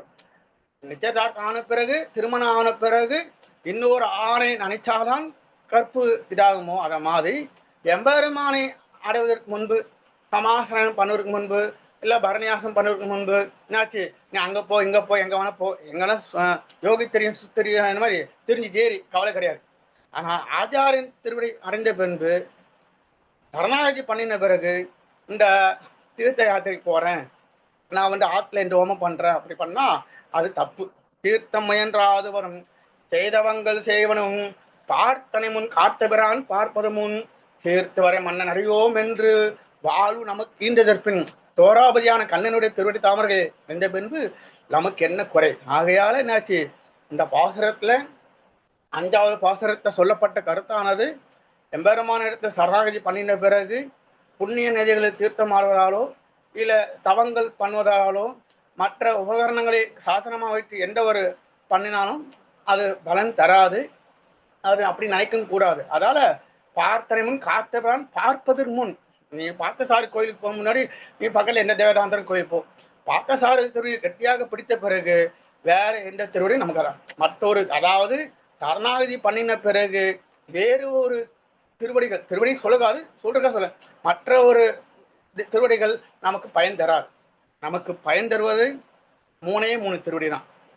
முதல் திருவடி ஆச்சாரியுடைய 2 திருவடி, 2வது பாபாவுடைய திருவடிகள், 3வது எம்பெருமானுடைய திருவடிகள். இந்த 3 திருவடிகள் தான் நமக்கு உசாத்துணை. திருப்பி சொல்றேன், முதல் திருவடி யாருக்கு நமக்குன்னா ஆச்சாரியர். ஆச்சாரியனா தஞ்சம், தேனே மலரும் திருப்பாதங்களுக்கு சொல்றேன், அந்த ஆச்சாரியின் திருவடிகள் நமக்கு தஞ்சம், முதல் தஞ்சம். இப்ப ஆச்சாரியன் ஏதோ கைங்கரியமா வெளிநாடு சாதுர் மாசம் விதத்தால எங்கேயோ போயிட்டாரு, அப்போ நினைச்சப்போம் பாபாவோட திருவடிகள். அந்த 3 திருவடிகள் தவிர மற்ற திருவடி தஞ்சம் இல்லை. அப்படிதான் இருக்கணும். வாழ்நாள் முழுவதும் சரணாகதி பண்ணின பிறகு இந்த 3 திருவடிகளால் நமக்கு எம்பெருமானை கொண்டு செல்வதற்கு உசா துணை இருக்கிறது. அதான சொல்றாரு, விஷயம் ஆத்மா விசயி ஈஸ்வரன் விசய சூர்த்தி கர்த்தா ஆச்சாரியன் விஷய அனுபவ வர்த்தகை பிராட்டி விஷய அனுபவ சகாய பூதர்கள் ஸ்ரீ வைஷ்ணவர்கள். விஷயம் ஆத்மா. இப்ப எம்ஏ வைணவம் படிக்கிறாங்க, எதுக்காக படிக்கிறாங்க? ஆத்மாவை பத்தி தெரிஞ்சுக்கணும். விஷயம் ஆத்மா. இந்த ஆத்மாவில் பிரதிபாதிக்கப்படுகின்ற வஸ்து யாரு? ஸ்ரீமன் நாராயண் விசயி ஈஸ்வரன். இந்த ஆத்மாவுக்கும் ஜீவாத்மாவுக்கும் பரமாத்மாவுக்கும் உள்ள தொடர்பை யாரு காட்டி கொடுக்கிறான்? ஆச்சாரியன். நாம் செய்கின்ற பாவத்தில் என்ன பண்றான்? தாயார் போக்குறா, புசாகாரம் பண்ணி 4வது புசாகாரம். ஐந்தாவது சகாய பூதர்கள் ஸ்ரீ வைஷ்ணவர்கள். இந்த 5 தான் முக்கியம். விஷயம் ஆத்மா, விஷயி ஈஸ்வரன், விஷயசூர்த்திய கர்த்த ஆச்சாரியன், விஷய அனுபவ வர்த்தகை சுப்பிராட்டே, விஷய அனுபவ சகாய பூதர்கள் ஸ்ரீ வைஷ்ணவர்கள். அப்படி இருந்தா இந்த தீர்த்தம் முயன்ற ஆறுவரும் செய்தவங்கள் செய்வனும் நமக்கு தேவையில்லை. அதுல முக்கியமான விஷயம் என்னன்னா, சொன்னால் விரோதம் இது, ஆகிலும் சொல்வன் கைமிகம். நம்ம வைஷ்ணவம் படிக்கிறோம், டாக்டர் பட்டம் வாங்குறோம், வகுப்பு எடுக்கிறோம், அதெல்லாம் எம்பெருமானை அடைவதற்கு உபகரணம் ஆகாது. அந்த அனுஷ்டானத்துல கொண்டு வந்தாதான் எம்பெருமான் நமக்கு உகப்பான். தவிர அடைய டாக்டர் பட்டம் வாங்கிட்டேன், அடைய 5 MA முடிச்சுட்டேன் சொன்னா அதால உகப்பு இல்லை. கைங்கரியமானது அந்த ஆத்மாவுக்கு நன்மை சேர்க்கும் என்ற ஞானத்தை ஆச்சாரியனோட திருவடி வாரத்துல சில காலமாவது, இல்ல வாரத்துல ஒரு நாளாவது, இல்ல மாசத்துக்கு ஒரு நாளாவது, இல்ல 6 மாசத்துக்கு ஒரு நாளாவது ஆச்சாரியன் திருமலையில போயிட்டு ஏதோ நம்மளால் முடிஞ்ச கைங்கரியத்தை பெண்ணை செய்து கொண்டு அதன் மூலமாக ஞானத்தை பெற வேண்டும் சொல்லி சாஸ்திரம். அதான திருச்சி நம்பிகள் போன்ற ஆச்சாரிய புத்தகம்லாம் வச்சு அவளுக்கு தெரியாத ஞானமா அனுஷ்டித்து காட்டினார்கள். இந்த ஞானமானது சும்மா பிறகாது. ஏதாவது கைங்கரியம் ஆச்சாரியம் திருமாலையில கைங்கரியம் செய்து கொண்டுதான் அந்த ஞானத்தை பெற வேண்டும். அந்த ஞானமானதான் உங்கள் வாழ்க்கைக்கு துணையாக நிற்கும். அந்த ஞானம்தான் எம்பெருமான அதற்கு துணையாக நிற்கும். சும்மா இந்த இதுல அங்க கேட்கறதெல்லாம் ஒரு பிரயோஜனம் கிடையாது. ஏன்னு சொல்றேன்னா, இந்த தீர்த்த முயன்ற ஆறுவரும் செய்தவங்கள் செய்வனும் பார்த்தனைவன் காத்தபிரான் பார்க்கிறவன் தீர்த்து வரை மன்னன் அறியோம் என்று வாழ்வு நமக்கு ஈண்டதற்பின் இந்த வாழ்வு நமக்கு கொடுத்ததே ஆச்சாரியன் தான். இந்த வாழ்வு கொடுத்தது யாரு? ஆச்சாரியன் தான். இந்த ஆச்சாரியன் திருவடி வாரத்துல இல்லாம நம்ம எங்கெங்கெங்கோ போயிட்டு கொண்டிருக்கோம். வாழ்க்கையானது மிக வேகமாக ஓடிக்கொண்டிருக்கிறது. இருக்கும் நாள் அந்நேரம் இருந்து ஆச்சாரியை பிரிந்திருப்பாரார் மனமே பேசுகின்றார். அதால இந்த பாசரத்துலலாம் பார்க்கும்போது நமக்குலாம் வருது ரொம்ப கஷ்டம். அதால 5 பாசம் சொல்லிட்டேன். அப்புறம் 12ஆம் பாசனம் சொல்றேன். 13ஆம் பாசனம். பண்டே உயிர் அனைத்தும் பங்கையல்தான் நாயருக்கே தொண்டாம் என தெளிந்த தூமனத்தார்க்கு உண்டோ பலகற்றம் தம் உடம்பை பார்த்து அபிமானிக்கும் உலகத்தரோட உறவு. பண்டே உயிர் அனைத்தும் பங்கையர்த்தால் நாயர்க்கே. பண்டேனா அனாதி காலமாக உயிர் அனைத்தும் திரிய தாவரமான 4 வகையான நிலைகளிலும் 4 வகை நிலை இருக்குல்ல, திரியக்க தாவரம் மனித தேவர் பிரிவு என்ற 4 வகையான நிலைகளிலும் அனைத்து உயிர்களும் எம்பெருமானால் படைக்கப்பட்ட அனைத்து ஜீவர 84 லட்சம் யோனிகள். அந்த 84 லட்சம் யோனிகளும் பங்கையர்த்தால் நாயகருக்கு எம்பெருமானுக்கே தொண்டு பூண்டது. அடிமை. நான் யாருக்கும் அடிமை இல்லை, எம்பெருமானுக்கு அடிமை. நான் அவனுக்கு அடிமை இவனுக்கு அடிமைலாம் நமக்கு ஞானம் வரல. அர்த்தம் அடிமை என்னன்னு அர்த்தம்? எம்பெருமானுக்கு சேஷத்துவமே ஆத்மாவுக்கு சொர்பம். பண்டே உயிர் அனைத்தும் பங்கையத்தால் நாயகர்க்கே தொண்டாம் என தெளிந்த தூமனத்தார்க்கு. மனம் தூமனம். தூமனம் என்னன்னா இந்த திருமந்திரத்தின் நடுநாயகமாயிருக்கின்ற நவப்பதம். வேதத்தின் உட்பொருள் நிற்கப்பாடி என் நெஞ்சுள் நிறுத்தினான். வேதத்தின் உட்பொருள் நமகா மம இத்தி. மமனா என்னுடையது, அதை தவிர்க்க வேண்டும். என்னுடைய புத்தகம், என்னுடைய வீடு, என்னுடைய மனைவி, என்னுடைய குழந்தைகள் என்கிற ஞானம் இருந்தாலும் கூட அது நல்ல புதல்வர் என்கிற பாசத்தை கண்டுகொள்வது. என்ன அர்த்தம்? பண்டே உயிர் அனைத்தும் பங்கையத்தான் நாயகருக்கு தொண்டாம் என தெளிந்த தூமனத்தார்க்கு உண்டோ பலகற்றும் தம் உடம்பை பார்த்து அபிமானிக்கின்றான். வரலாறு பெருமான் என்ன சொல்றாரு? நான் தர்க்கம் படிச்சுக்கேன், நான் வியாக்கரணம் படிச்சுக்கேன், நான் மீமாசம் படிச்சுக்கேன், ஜோசிடம் படிச்சுக்கேன், பல சாஸ்திரங்கள் கத்திருக்கிறேன். கத்திருந்தாலும் கூட உண்டோ பலகற்றும் தம் உடம்பை பார்த்து அபிமானிக்கும். நல்லா பளிச்சமானே தாவரமான எல்லாம் போட்டு நல்ல செந்தெல்லாம் போட்டு நல்லா வச்சு எம்பெருமானுக்கு நாயண்டேன் கைங்கரியம் பண்ணாலும் வச்சு அவன் மோசிட்டு போக மாட்டான் அப்படின்னு சொல்றார். பண்டே உயிர் அனைத்தும் பங்கையத்தால் நாயர்க்கு தொண்டாம் தெளிந்த தூமனத்தார்க்கு உண்டோ பலகற்றும் தம் உடம்பை பார்த்து அபிமானிக்கும் உலகத்தரோடு உறவு. அவர்கள் சேராது. எப்போ ஆத்மா எம்பெருமானுக்கு சேஷத்துவம் என்கிற ஞானம் இல்லாதவனுக்கு இந்த ஆத்மா எப்படி இயற்கையாகவே எம்பெருமானுக்கு அடிமையா இருக்கிறது. அந்த ஞானம் இல்லாம தர்க்கம் படிச்சு மீமாசம் படிச்சு என்ன பிரயோஜனம்? அதான் ஆச்சு. அதால அவன் கூட சேராருன்ட்டார். அப்புறம் அடுத்த பாசுரம் 14வது பாசுரம். பூரங்கள் ஐந்தும் பொருண்டு உடனால் பிறந்த சாரங்கொண்டு என்ன பயன் பெறுவீர். அதாவது பூதங்கள் ஐந்தும் பொருண்டு உடனால் பிறந்த இந்த பஞ்ச பூதங்களால் ஆக்கப்பட்டு இந்த சரீரம். அப்படி இருக்கும்போது இதுல என்ன நீங்க ஜாதி பார்க்கிறீன்றார். ஆயிரம் வருஷத்துக்கு முன்னாடியே அருளாள எம்பெருமானுடைய நேர் சிஷியரான எம்பெருமானார் அருளாள சொல்றாரு, பூதங்கள் ஐந்தும் பொருண்டு உடனால் பிறந்த சாரங்கொண்டு என்ன பயன் பெறுவீர். சங்கரமாம் இந்திரிய கொண்டு எல்லாருக்கும் எம்பெருமானுக்கு அடைமை பூண்டு ஆத்மா அந்த ஞானம் இல்லாம எனது எனது இருக்கிறார்களே அவரோடு சேராது. அர்த்த பாசுரம் முக்கியமானது இது. இந்த நிலைமைக்கு வருது இந்த ஞானசாரத்திலேயே. இந்த நல்ல புதல்வர் என்கிற பாசுரம் உயிரான பாசுரம். அதை வச்சுதான் ஸ்ரீ வசன பூசணத்துல மாமுனிகள் வியாக்கியானத்துல காட்டுறார். சேத்ராணி மித்ராணி என்ற ஸ்லோகத்தில் அவஸ்தை பிறக்க வேண்டும். அதாவது நாம் எம்பெருமான அடைவதற்கு எது தடையா இருக்கு? நல்ல புதல்வர், மலையாள், நவையில் கிளை, இல்லம், நிலம், மாடு இவை அனைத்தும் அல்லலென தோற்றி எரிதீர் சுடுமே அவர்கிளாம் ஏற்றரும் வைகுண்ட திருப்பு. யார் வைகுண்டத்துக்கு போவார்னா நல்ல புதல்வர், அவன் இருந்து பெற்ற நல்ல பையன். சொன்ன பேச்சு அப்படியே கேட்போம், வீரமாட்டான். உட்காருனா உட்காருவான். அப்படி நல்ல நல்ல புதல்வர், நல்ல மனையாள். அது அவ பூர்வ ஜென்மத்தில் கிடைச்ச பிரசாத்தால நமக்கு கிடைக்கும் நல்ல மனையாள். அது எனக்கு அந்த வாய்ப்பு இல்லை, அதால கொஞ்சம் சிரிச்சு சொல்றேன். சரியா? நல்ல புதல்வர், நேச்சு நல்ல மனையாள். நான் கணவன் பேச்ச கேட்கிறவ, நீ என்ன சொல்ற, நான் என்ன கேட்கறேன் சார், அடையன் தாசன் அப்படியா இருக்கும். அது நல்ல மனையாள். என்னாச்சு?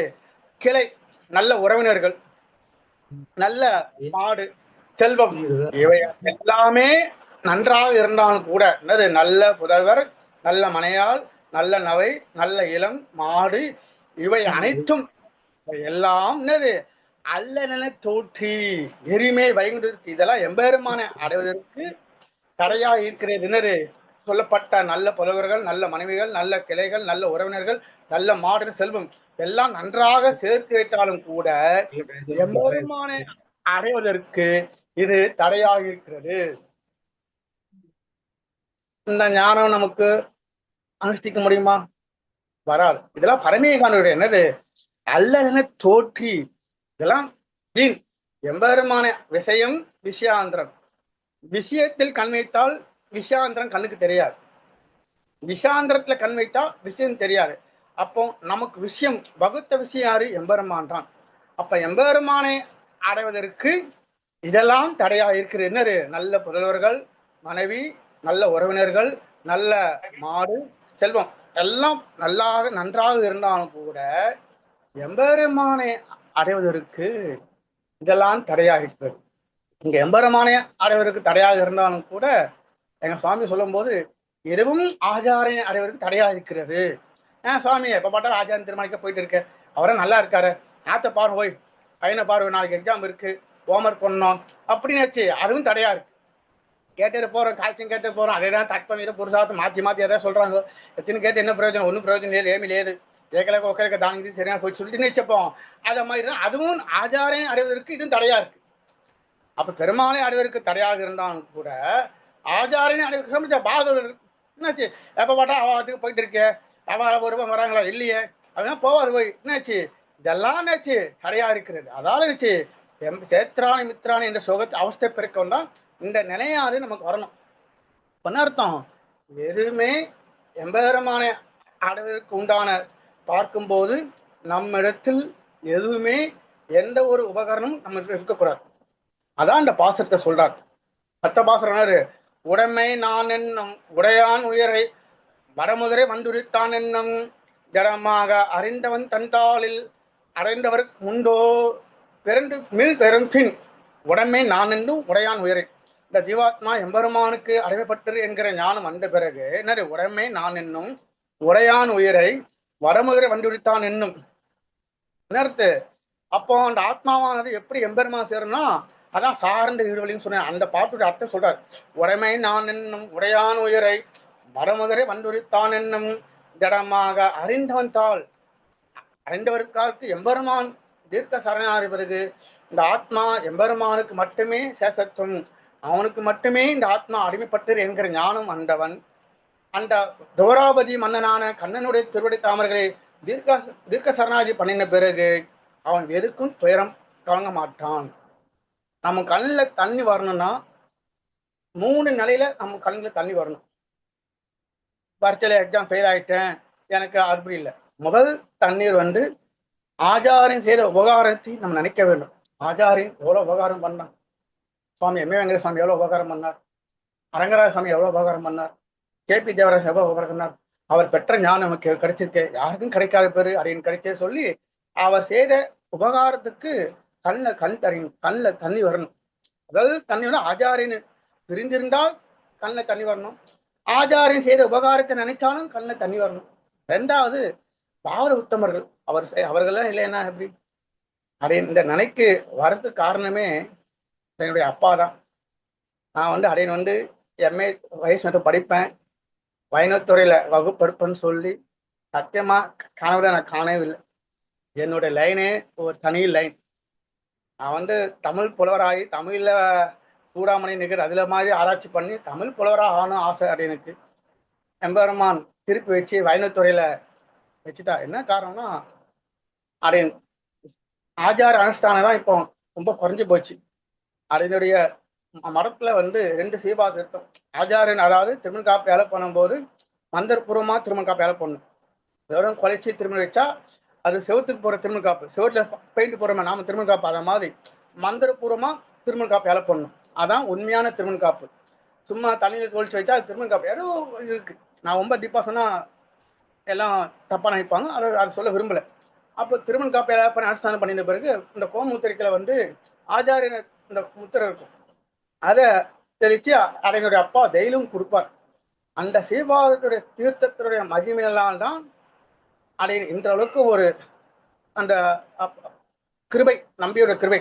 இந்த ஆச்சாரிய தீர்த்தம் அப்ப 2வது திருவாரணம் முடிஞ்சு ஆச்சாரிய 2 தீர்த்தம் ஆச்சாரிய தீர்த்தம்.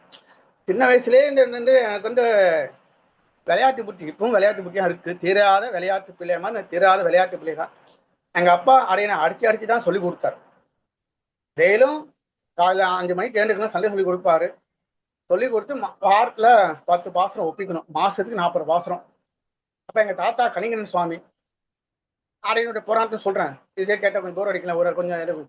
அப்பனே ஆச்சு 19 சுய புராணம். அப்பனே ஆச்சு எங்க தாத்தா வந்து 4 நாள் கொடுப்பார். வாரம் 40 பாசனம் ஒப்பிக்கணும், ஒப்பிச்சா எனக்கு 4 நாள் கொடுப்பார். அதை வாங்கி பக்கத்து கடையில அந்த அப்பளம் வாங்குவேன் நான். அப்ப நான் சொல்லும்போது 8 வயசு.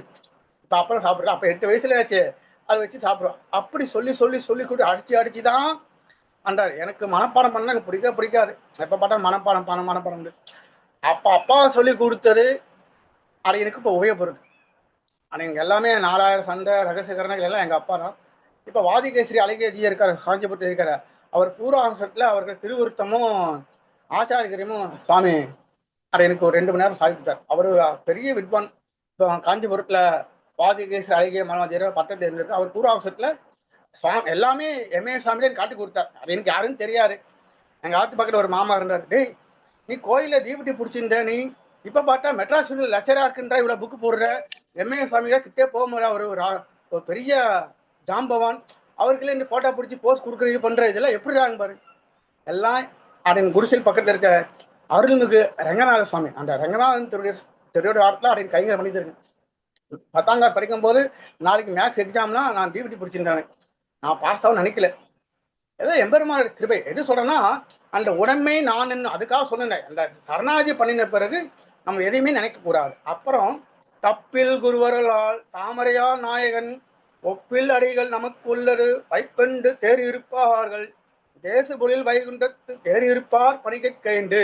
அதாவது தப்பில் குருவரலால் நல்ல ஞானம் அனுஷ்டானம் இருப்பவர்கள். அதாவது 26வது பாசுரம், தப்பில் குருவரலால் தாமரையால் நாயகன், அதாவது ஞானம் அனுஷ்டானம், அதாவது இருக்கிற ஒரு அனுஷ்டானம், இல்லாத ஒரு அனுஷ்டானம். இருக்கம்பூரா வெங்காயம் சாப்பிட மாட்டேன், இல்லாத வெங்காய பஜ்ஜி சாப்பிடுறது அப்படி கிடையாது. தப்பில் குருவரலால் தாமரையால் நாயகன், எப்போதுமே ஒரே நேர்கோட்டிலிருந்து அப்படி தன் வாழ்நாள் முறை ஒரே அனுஷ்டானத்தை பின்பற்றுவான ஆச்சாரியர்கள்.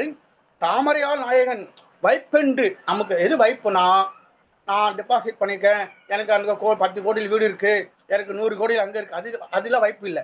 நமக்கு வைப்பு நிதினா நமக்கு ஆச்சாரிய திருவடி தான் வைப்பு நிதி. அதான் தப்பில் குருவரலால் தாமரையால் நாயகன் தன் ஒப்பில் அடிகள் நமக்கு உள்ளத்து வைப்பென்று தேறி இருப்பார்கள் தேசுபொழில் வைகுண்டத்து ஏறி இருப்பார் பணிகற்கேண்டு. அப்படி ஆச்சாரியனுடைய வைப்பென்று நினைக்கிறார்கள், அவர் எளிதில் வீடு பெறுவார்கள். அப்புறம் முக்கியமாக பாசனம், நெறி அறியாதாரும் அறிந்தவர் பால் சென்று தெரிதல் செய்யா தீமனத்தர்தாமும் இறைவரே தேராதவரும் திருமணந்தை கோன் உலகத்து ஏறார் இடர் அருந்துவார். ஞானசாரத்துல தாரமான பாசுரம், யார் வைகுண்டம் போவார்கள், யார் வைகுண்டம் போக மாட்டார் சொல்லிட்டார். இந்த பாசுர அர்த்தத்தை உள்வாங்கினா நமக்கு தெரியும் நம்ம வைகுண்டம் போவோமா போக மாட்டோமா. நெறி அறியாத ஆறும் அறிந்து அவர்பால் சென்று, நெறி கர்மயோகம் ஞானயோகம் பக்தி யோகம் எந்த நெறியும் தெரியல, கண்டரே காட்சி கொண்டரே கோலம், நெறி அறியாத ஆறும் சரி நெறி அறிந்தவர் பால். சுவாமி வேங்கட சுவாமி திருமாலி இருக்கு, அரங்கராஜ சுவாமி திருமாலி இருக்கு, பெரியவர்கள் இருக்கிறார்கள். அந்த திருமாலியில போயிட்டு நம்ம அந்த ஆத்மா உஜ்விக்கும் பொறுத்து அவ திருவடி வாரத்துல கைங்கரை பண்ணி அந்த ஞானத்தை பெற வேண்டும் என்கிற எண்ணம் இல்லாதவர்கள் பக்கத்துல இருக்கிறாங்க. நிறைய பேர் கால்சியம் சாதிக்கிறாங்க, ஆனா 10 பேர் 5 பேரா வராங்க. அவங்க நெறி அறியல. நான் பேர் யாரும் பேர் சொல்ல விரும்பல. இப்ப பெரிய பெரிய மகளிர்லாம் காலேஜ் சொல்றாங்க, ஆனா என்னாச்சு 10 பேரு ஒரு 12 பேரும் போறாங்க. இந்த தெருவில் இருக்க யாரும் போகலன்னா இந்த பாட்டுடைய அர்த்தம் தெரியல. நெறி அறியாதாரும் அறிந்து அவர்பால் சென்று செய்யா தீமனத்தர் தாம். அவர்கள் தீய எண்ணம் உண்டுடையவர்கள். யார் தீய மனம்? எல்லாம் எனக்கே தெரியும். நான் போய் அவங்க போய் நம்மள மாதிரி சாப்பிட்றாங்க தூங்குறாரு, அவரும் புக்கை பட்டா சொல்றாரு, அவரும் கூகுள்ல டவுன்லோட் பண்ணி ஆப்பை டவுன் பண்ணி அந்த டவுன் பண்ணி எல்லாம் கூகுள்ல இருந்து பெறப்பட்ட செய்தியா சொல்றாரு. நான் இருக்கு அவர் போய் கேட்கணும். நெறி அறியாதாரும் அறிந்தவர்பால் சென்று செய்யா தீமனத்தர் தாமும் இறைவுரையை இறைவனா எம்பெருமான் எல்லோருக்கு என்ன சரி பரமபதத்திற்கு அவர்கள் போக மாட்டார்கள். அப்ப யார் போக மாட்டார்கள்? அந்த நெறி. இந்த பாட்டுக்கு அப்படின் அந்த ஞானசாரமானது முதல் அப்படின் திருவள்ளூர்ல திரு எவ்வளவு ஆரம்பிச்சேன். 3 வருஷம் சாதிச்சேன். 3 வருஷம் இந்த ஞானசாரத்தை வாரத்துல 2 நாள் சனி ஞாயிறு வந்து அப்படின்னுடைய சிஷால் கிடையாது, எல்லாம் ஆச்சாரியோட சிஷால் தான். அப்படிங்க டிபார்ட்மெண்ட் காட்டி வெளியில எனக்கு நிறைய சிஷால் இருக்காங்க. எனக்கு இப்ப நீங்களே பார்த்துப்பீங்க. எத்தனை பேர் இருக்கான்னு தெரியல. சாமி எத்தனை பேர் இருக்காங்க? 32 பேர். 32 இருப்பாங்க. நிறைய பேர் ப்ரோக்ராம் ரதசக்தி போயிட்டாங்க. என்ன சொல்றேன்னா எல்லாமே இந்த ஞானசாரத்தை 3 வருஷம் சாதிச்சேன். எனக்கு ஞானசாரத்தை பரப்பணும். என்ன சொல்றேன்னா அந்த நெறிதான் நமக்கு ஆச்சாரன் திருவடிவரா. நெறி அறியாதாரன் அறிந்தவர் பாஸ் என்று செய்யா தீமனத்தர் தாமும் இறைவரை தேராரும் திருமணந்தை கொண்டு உலகத்து ஏறார் இடர்ந்துவார். அவர்கள் வைகுண்டம் போக மாட்டார்கள். அப்போ நம்ம ஆச்சாரின் திருவடி வாரத்துல இருந்து போகணும்.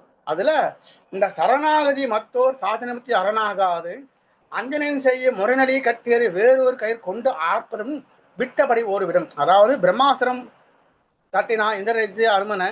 அப்பனாச்சு அவனுக்கு இந்திரஜிக்கு நம்பிக்கை இல்லை. இந்த பிரம்மாஸ்திரம் நம்ம காப்பாற்ற சொல்லி ஒரு ஜன்னல் கயிறு போட்டு கட்டினான். அதே மாதிரி சரணாகதி மத்தோர் சாதனை சரணாகாது. நல்ல உன்னிப்பா கேளுங்க. முக்கியமான பாசுரம். சரணாகதி பண்ணின பிறகு அல்லது பரணியாசம் பண்ணின பிறகு நான் ஆச்சாரன் திருடைய சமரையில் கைங்கரியம் பண்ணின பிறகு நீங்கள் ஒரு சாதனத்தை எதிர்பார்க்க கூடாது. வேறு தேவதாந்திரத்தை வணங்கக்கூடாது. வேறு தேவதாந்திரத்தை உபாசனம் கூடாது. உபாசனம் கர்மத்தால் இருந்தால் இந்த சரணாகதியானது பலிக்காது.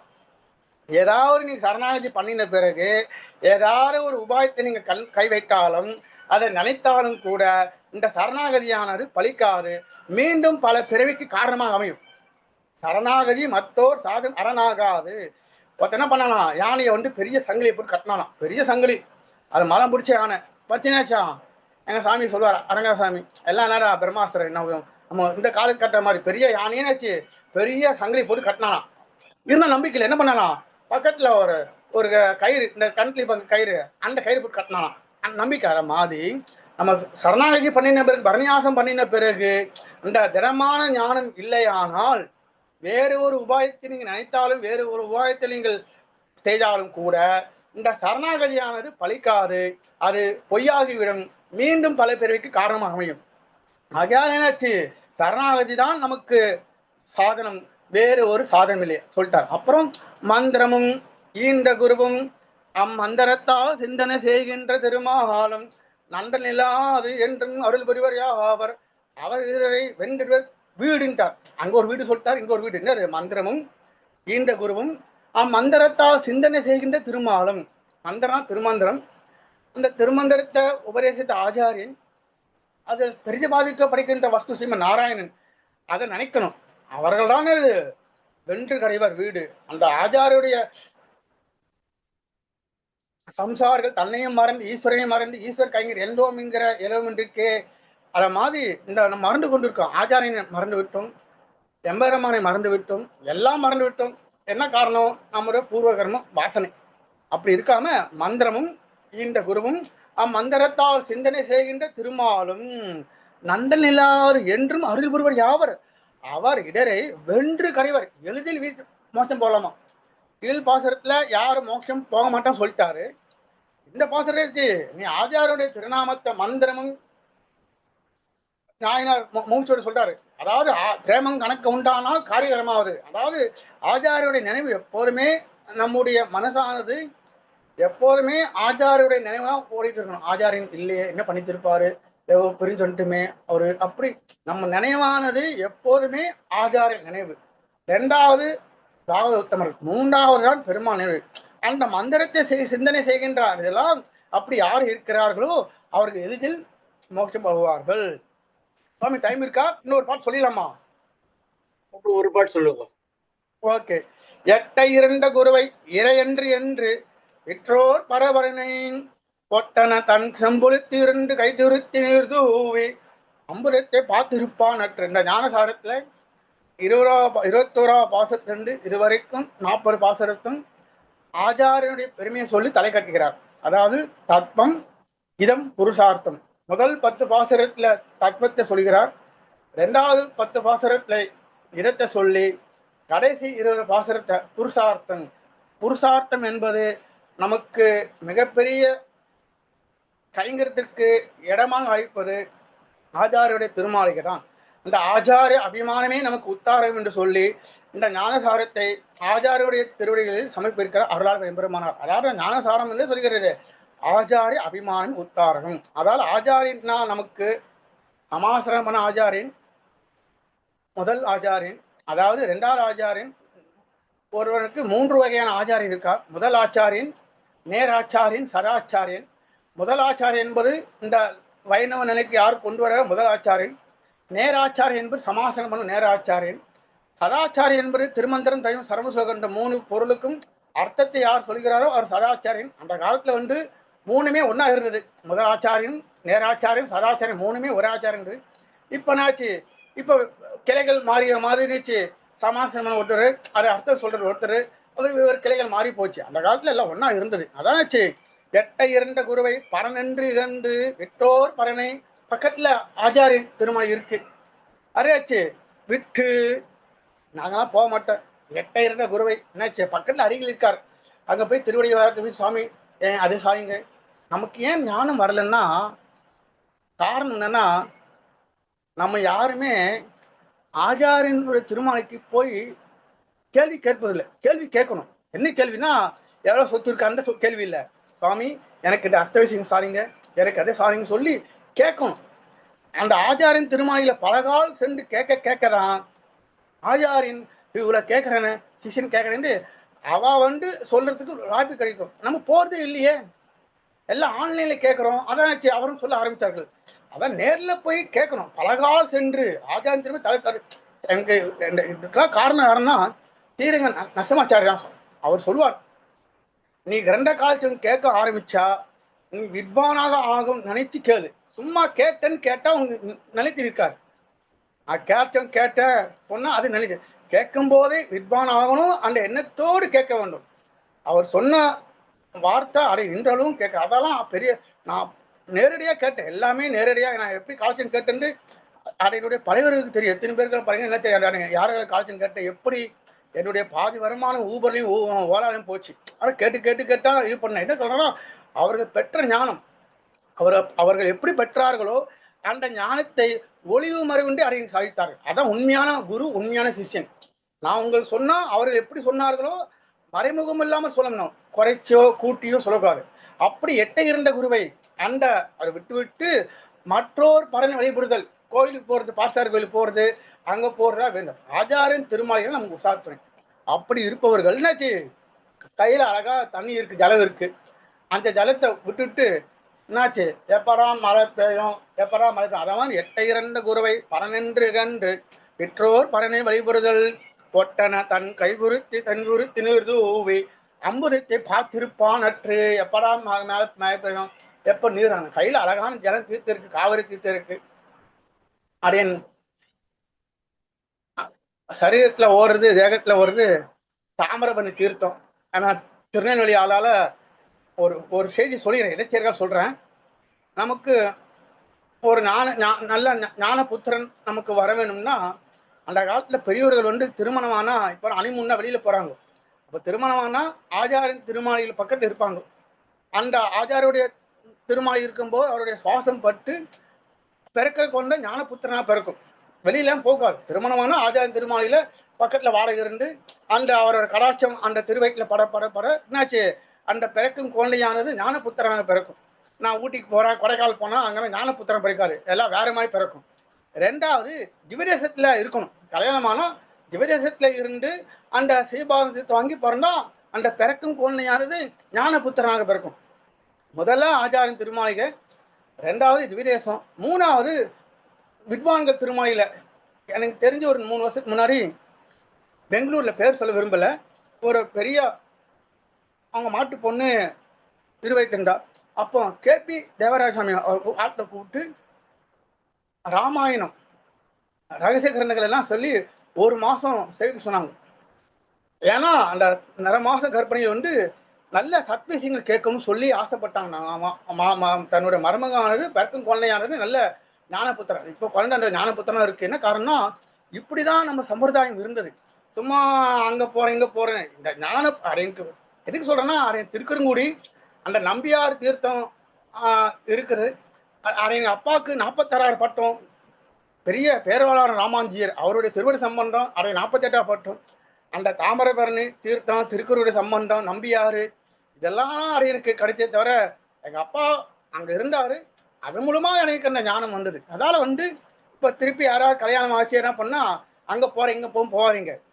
உங்களுக்கு நல்ல ஞான புத்திரன் வேணும், நல்ல சம்பிரதாயத்தை நல்லா வளர்க்கணும்னா என்னாச்சு, ஒன்று ஆச்சாரியன் திருமாளி பக்கத்துல இருந்து வாடகை எடுத்து அந்த ஒரு 3 மாசம் அந்த பேரு நிலைத்திருக்கும்படி 3 மாசம் அப்புறம் வீட்டுக்கு வந்துடலாம். இல்லை 10 மாசம் இருந்தாலும் பரவாயில்ல. இப்ப யாரும் இருக்கிறதில்ல. இல்லையா திவதேச போய் வாசம் பண்ணுங்க. இல்லையா பெரியவர்கள் எடுத்து பாருங்க. இதை தவிர இருந்தா பிறக்கிற கொண்ட ஞான புத்திரன் பிறக்காது, வேற மாதிரி பிறக்கும். நான் சொன்னா தப்பா நினைப்பீங்க, சொல்ல விரும்புறேன். சொல்றேன், எட்டை இருந்த குருவை பரனென்று எகன்று மற்றோர் பரனை வழிபடுதல் எற்றே கைதுருத்தி நீர் தூவி அம்புரத்தை பார்த்திருப்பான் அற்று. கடைசி வாசனம் 40 பாசனம்.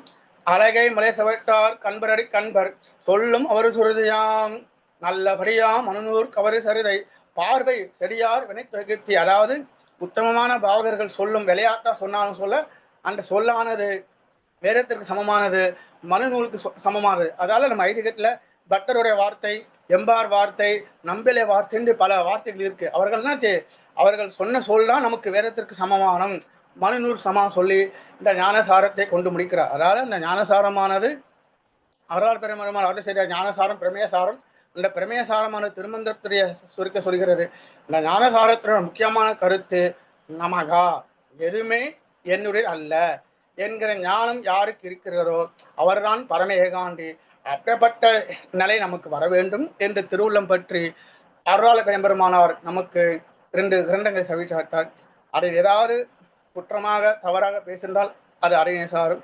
ஏதாவது உங்க மனசுல இந்த விஷயங்கள் நல்லா ஆழமாக பதிந்திருந்தால் அதனுடைய ஞான ஆச்சாரியரான அனைத்து 5 பேருடைய அந்த இது பெறும். முக்கியமா அந்த ஞானசாரத்தை பிரமேசாரத்தை அடையனுக்கு கால்சியம் சாத்தியவர் கலையரங்கு மொழியாளர் இரா அனங்கராஜ சுவாமிகள் தான் அடையனுக்கு சாதித்தார்.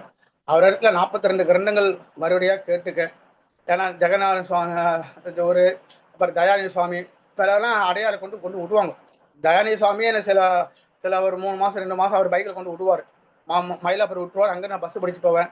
அப்புறம் இன்னொரு சுவாமி இருக்கார், அடையாள் இருக்காரு, அவரும் என்னை கொண்டு விடுவார். அதால அப்புறம் பாஸ்டாரி இருந்தார், அவரும் சில சமயம் கொண்டு வண்டியில் விடுவார். அதால அடையாருக்கு அமர்த்து அலர்மங்க கேள்வின்னு சொல்லி எனக்கு அடையாறு தான் எனக்கு எல்லாமே. நமக்கு அரங்கரன் சாமி சாமி அந்தரமைக்கு ஃபோன் பண்ணாரு, நல்ல ஞானசாரத்தை சொல்லு ஆசீர்வாதம் பண்ணாரு. அதால சொல்லும் முன்னாடி சாமி ஆசீர்வாதம் பண்ணாரு. அவருடைய ஆசீர்வாதத்தால ஏதாவது அதை சொல்ல முடிஞ்சது. இனிமையாக செவிசாயிட்டு 1 hour செவிசாயிட்டீங்க. அனைத்து பாகவத உத்தம திருவருக்கும் அதனுடைய அன்பு கலந்த வணக்கத்தை தெரிவித்துக் கொள்கிறேன். இந்த ஞானசாரத்தை காட்டிலும் வேறு சாரம் நமக்கு இல்லை. இந்த ஞானசாரம் இருந்தாலே நமக்கு எளிதில் மோட்சம் கிடைக்கலாம். யாருடைய மனசும் புண்படியாக பேசியிருந்தால் அதை தேவருடைய திருவுலத்தை அதை நினைத்து மணித்தருளுமாறு கேட்டுக்கொள்கிறேன். ஆழ்வார் எம்பெருமானார் ஜிய திருவேசனம் அருளாளர் எம்பெருமானார் திருடைய சாமி. மிக அருமையாக இருந்தது கோபாலகிருஷ்ணன். நல்ல சொற்பொழிவு.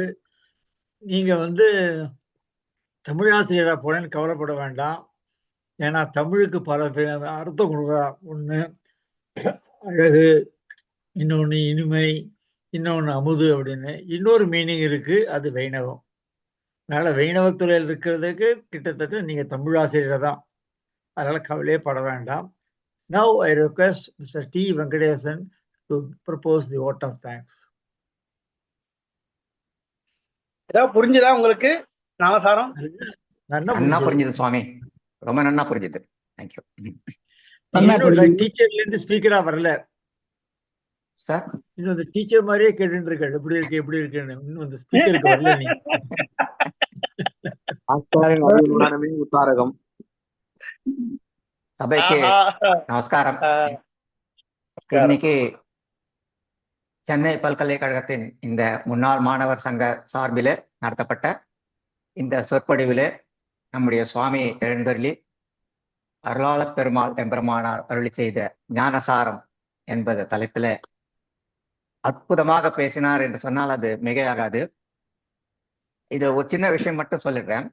ஞானசாரம்ன்றது பொதுவா நம்ம முன்னோர்கள் சொன்னது கடினமான ஒரு விஷயத்த அருளாளப் பெருமாள் எம்பெருமானார் மக்களுக்கு புரியும்படி எளிய தமிழ்ல அருளி செய்தது அப்படின்னு. ஆனா இன்னைக்கு இருக்கிற நிலைமையில அடியேனை போன்ற சாமானியர்களுக்கு அதுவும் புரியாத நிலைமை.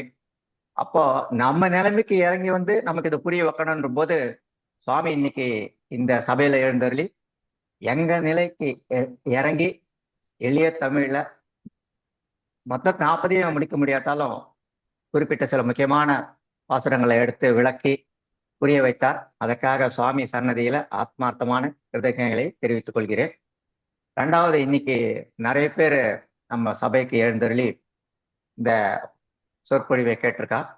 அந்த வகையில நம்முடைய வைணவத்துறை முன்னாள் மாணவர்கள் மட்டுமில்ல, சுவாமி சொன்ன மாதிரி மற்ற விருந்தினர்களும் வந்திருப்பா.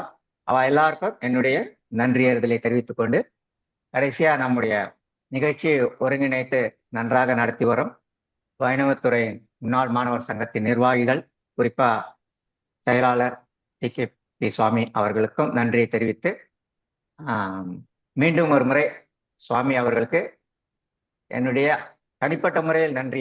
ஏன்னா அந்த ஞானசாரம்ன்றது முன்ன படிச்சிருந்தா கூட இன்னைக்கு கேட்டதுல பல விஷயங்கள் புரிஞ்சுது. அதுக்காக தனிப்பட்ட முறையிலும் என்னுடைய நன்றியை தெரிவித்துக் கொள்கிறேன். இனி secretary sir. Sir. Pandarajan, Yes, I think we can officially close it, and this recording will be uploaded in a few hours' time. Thank you. Thank you, one and all. Till next time.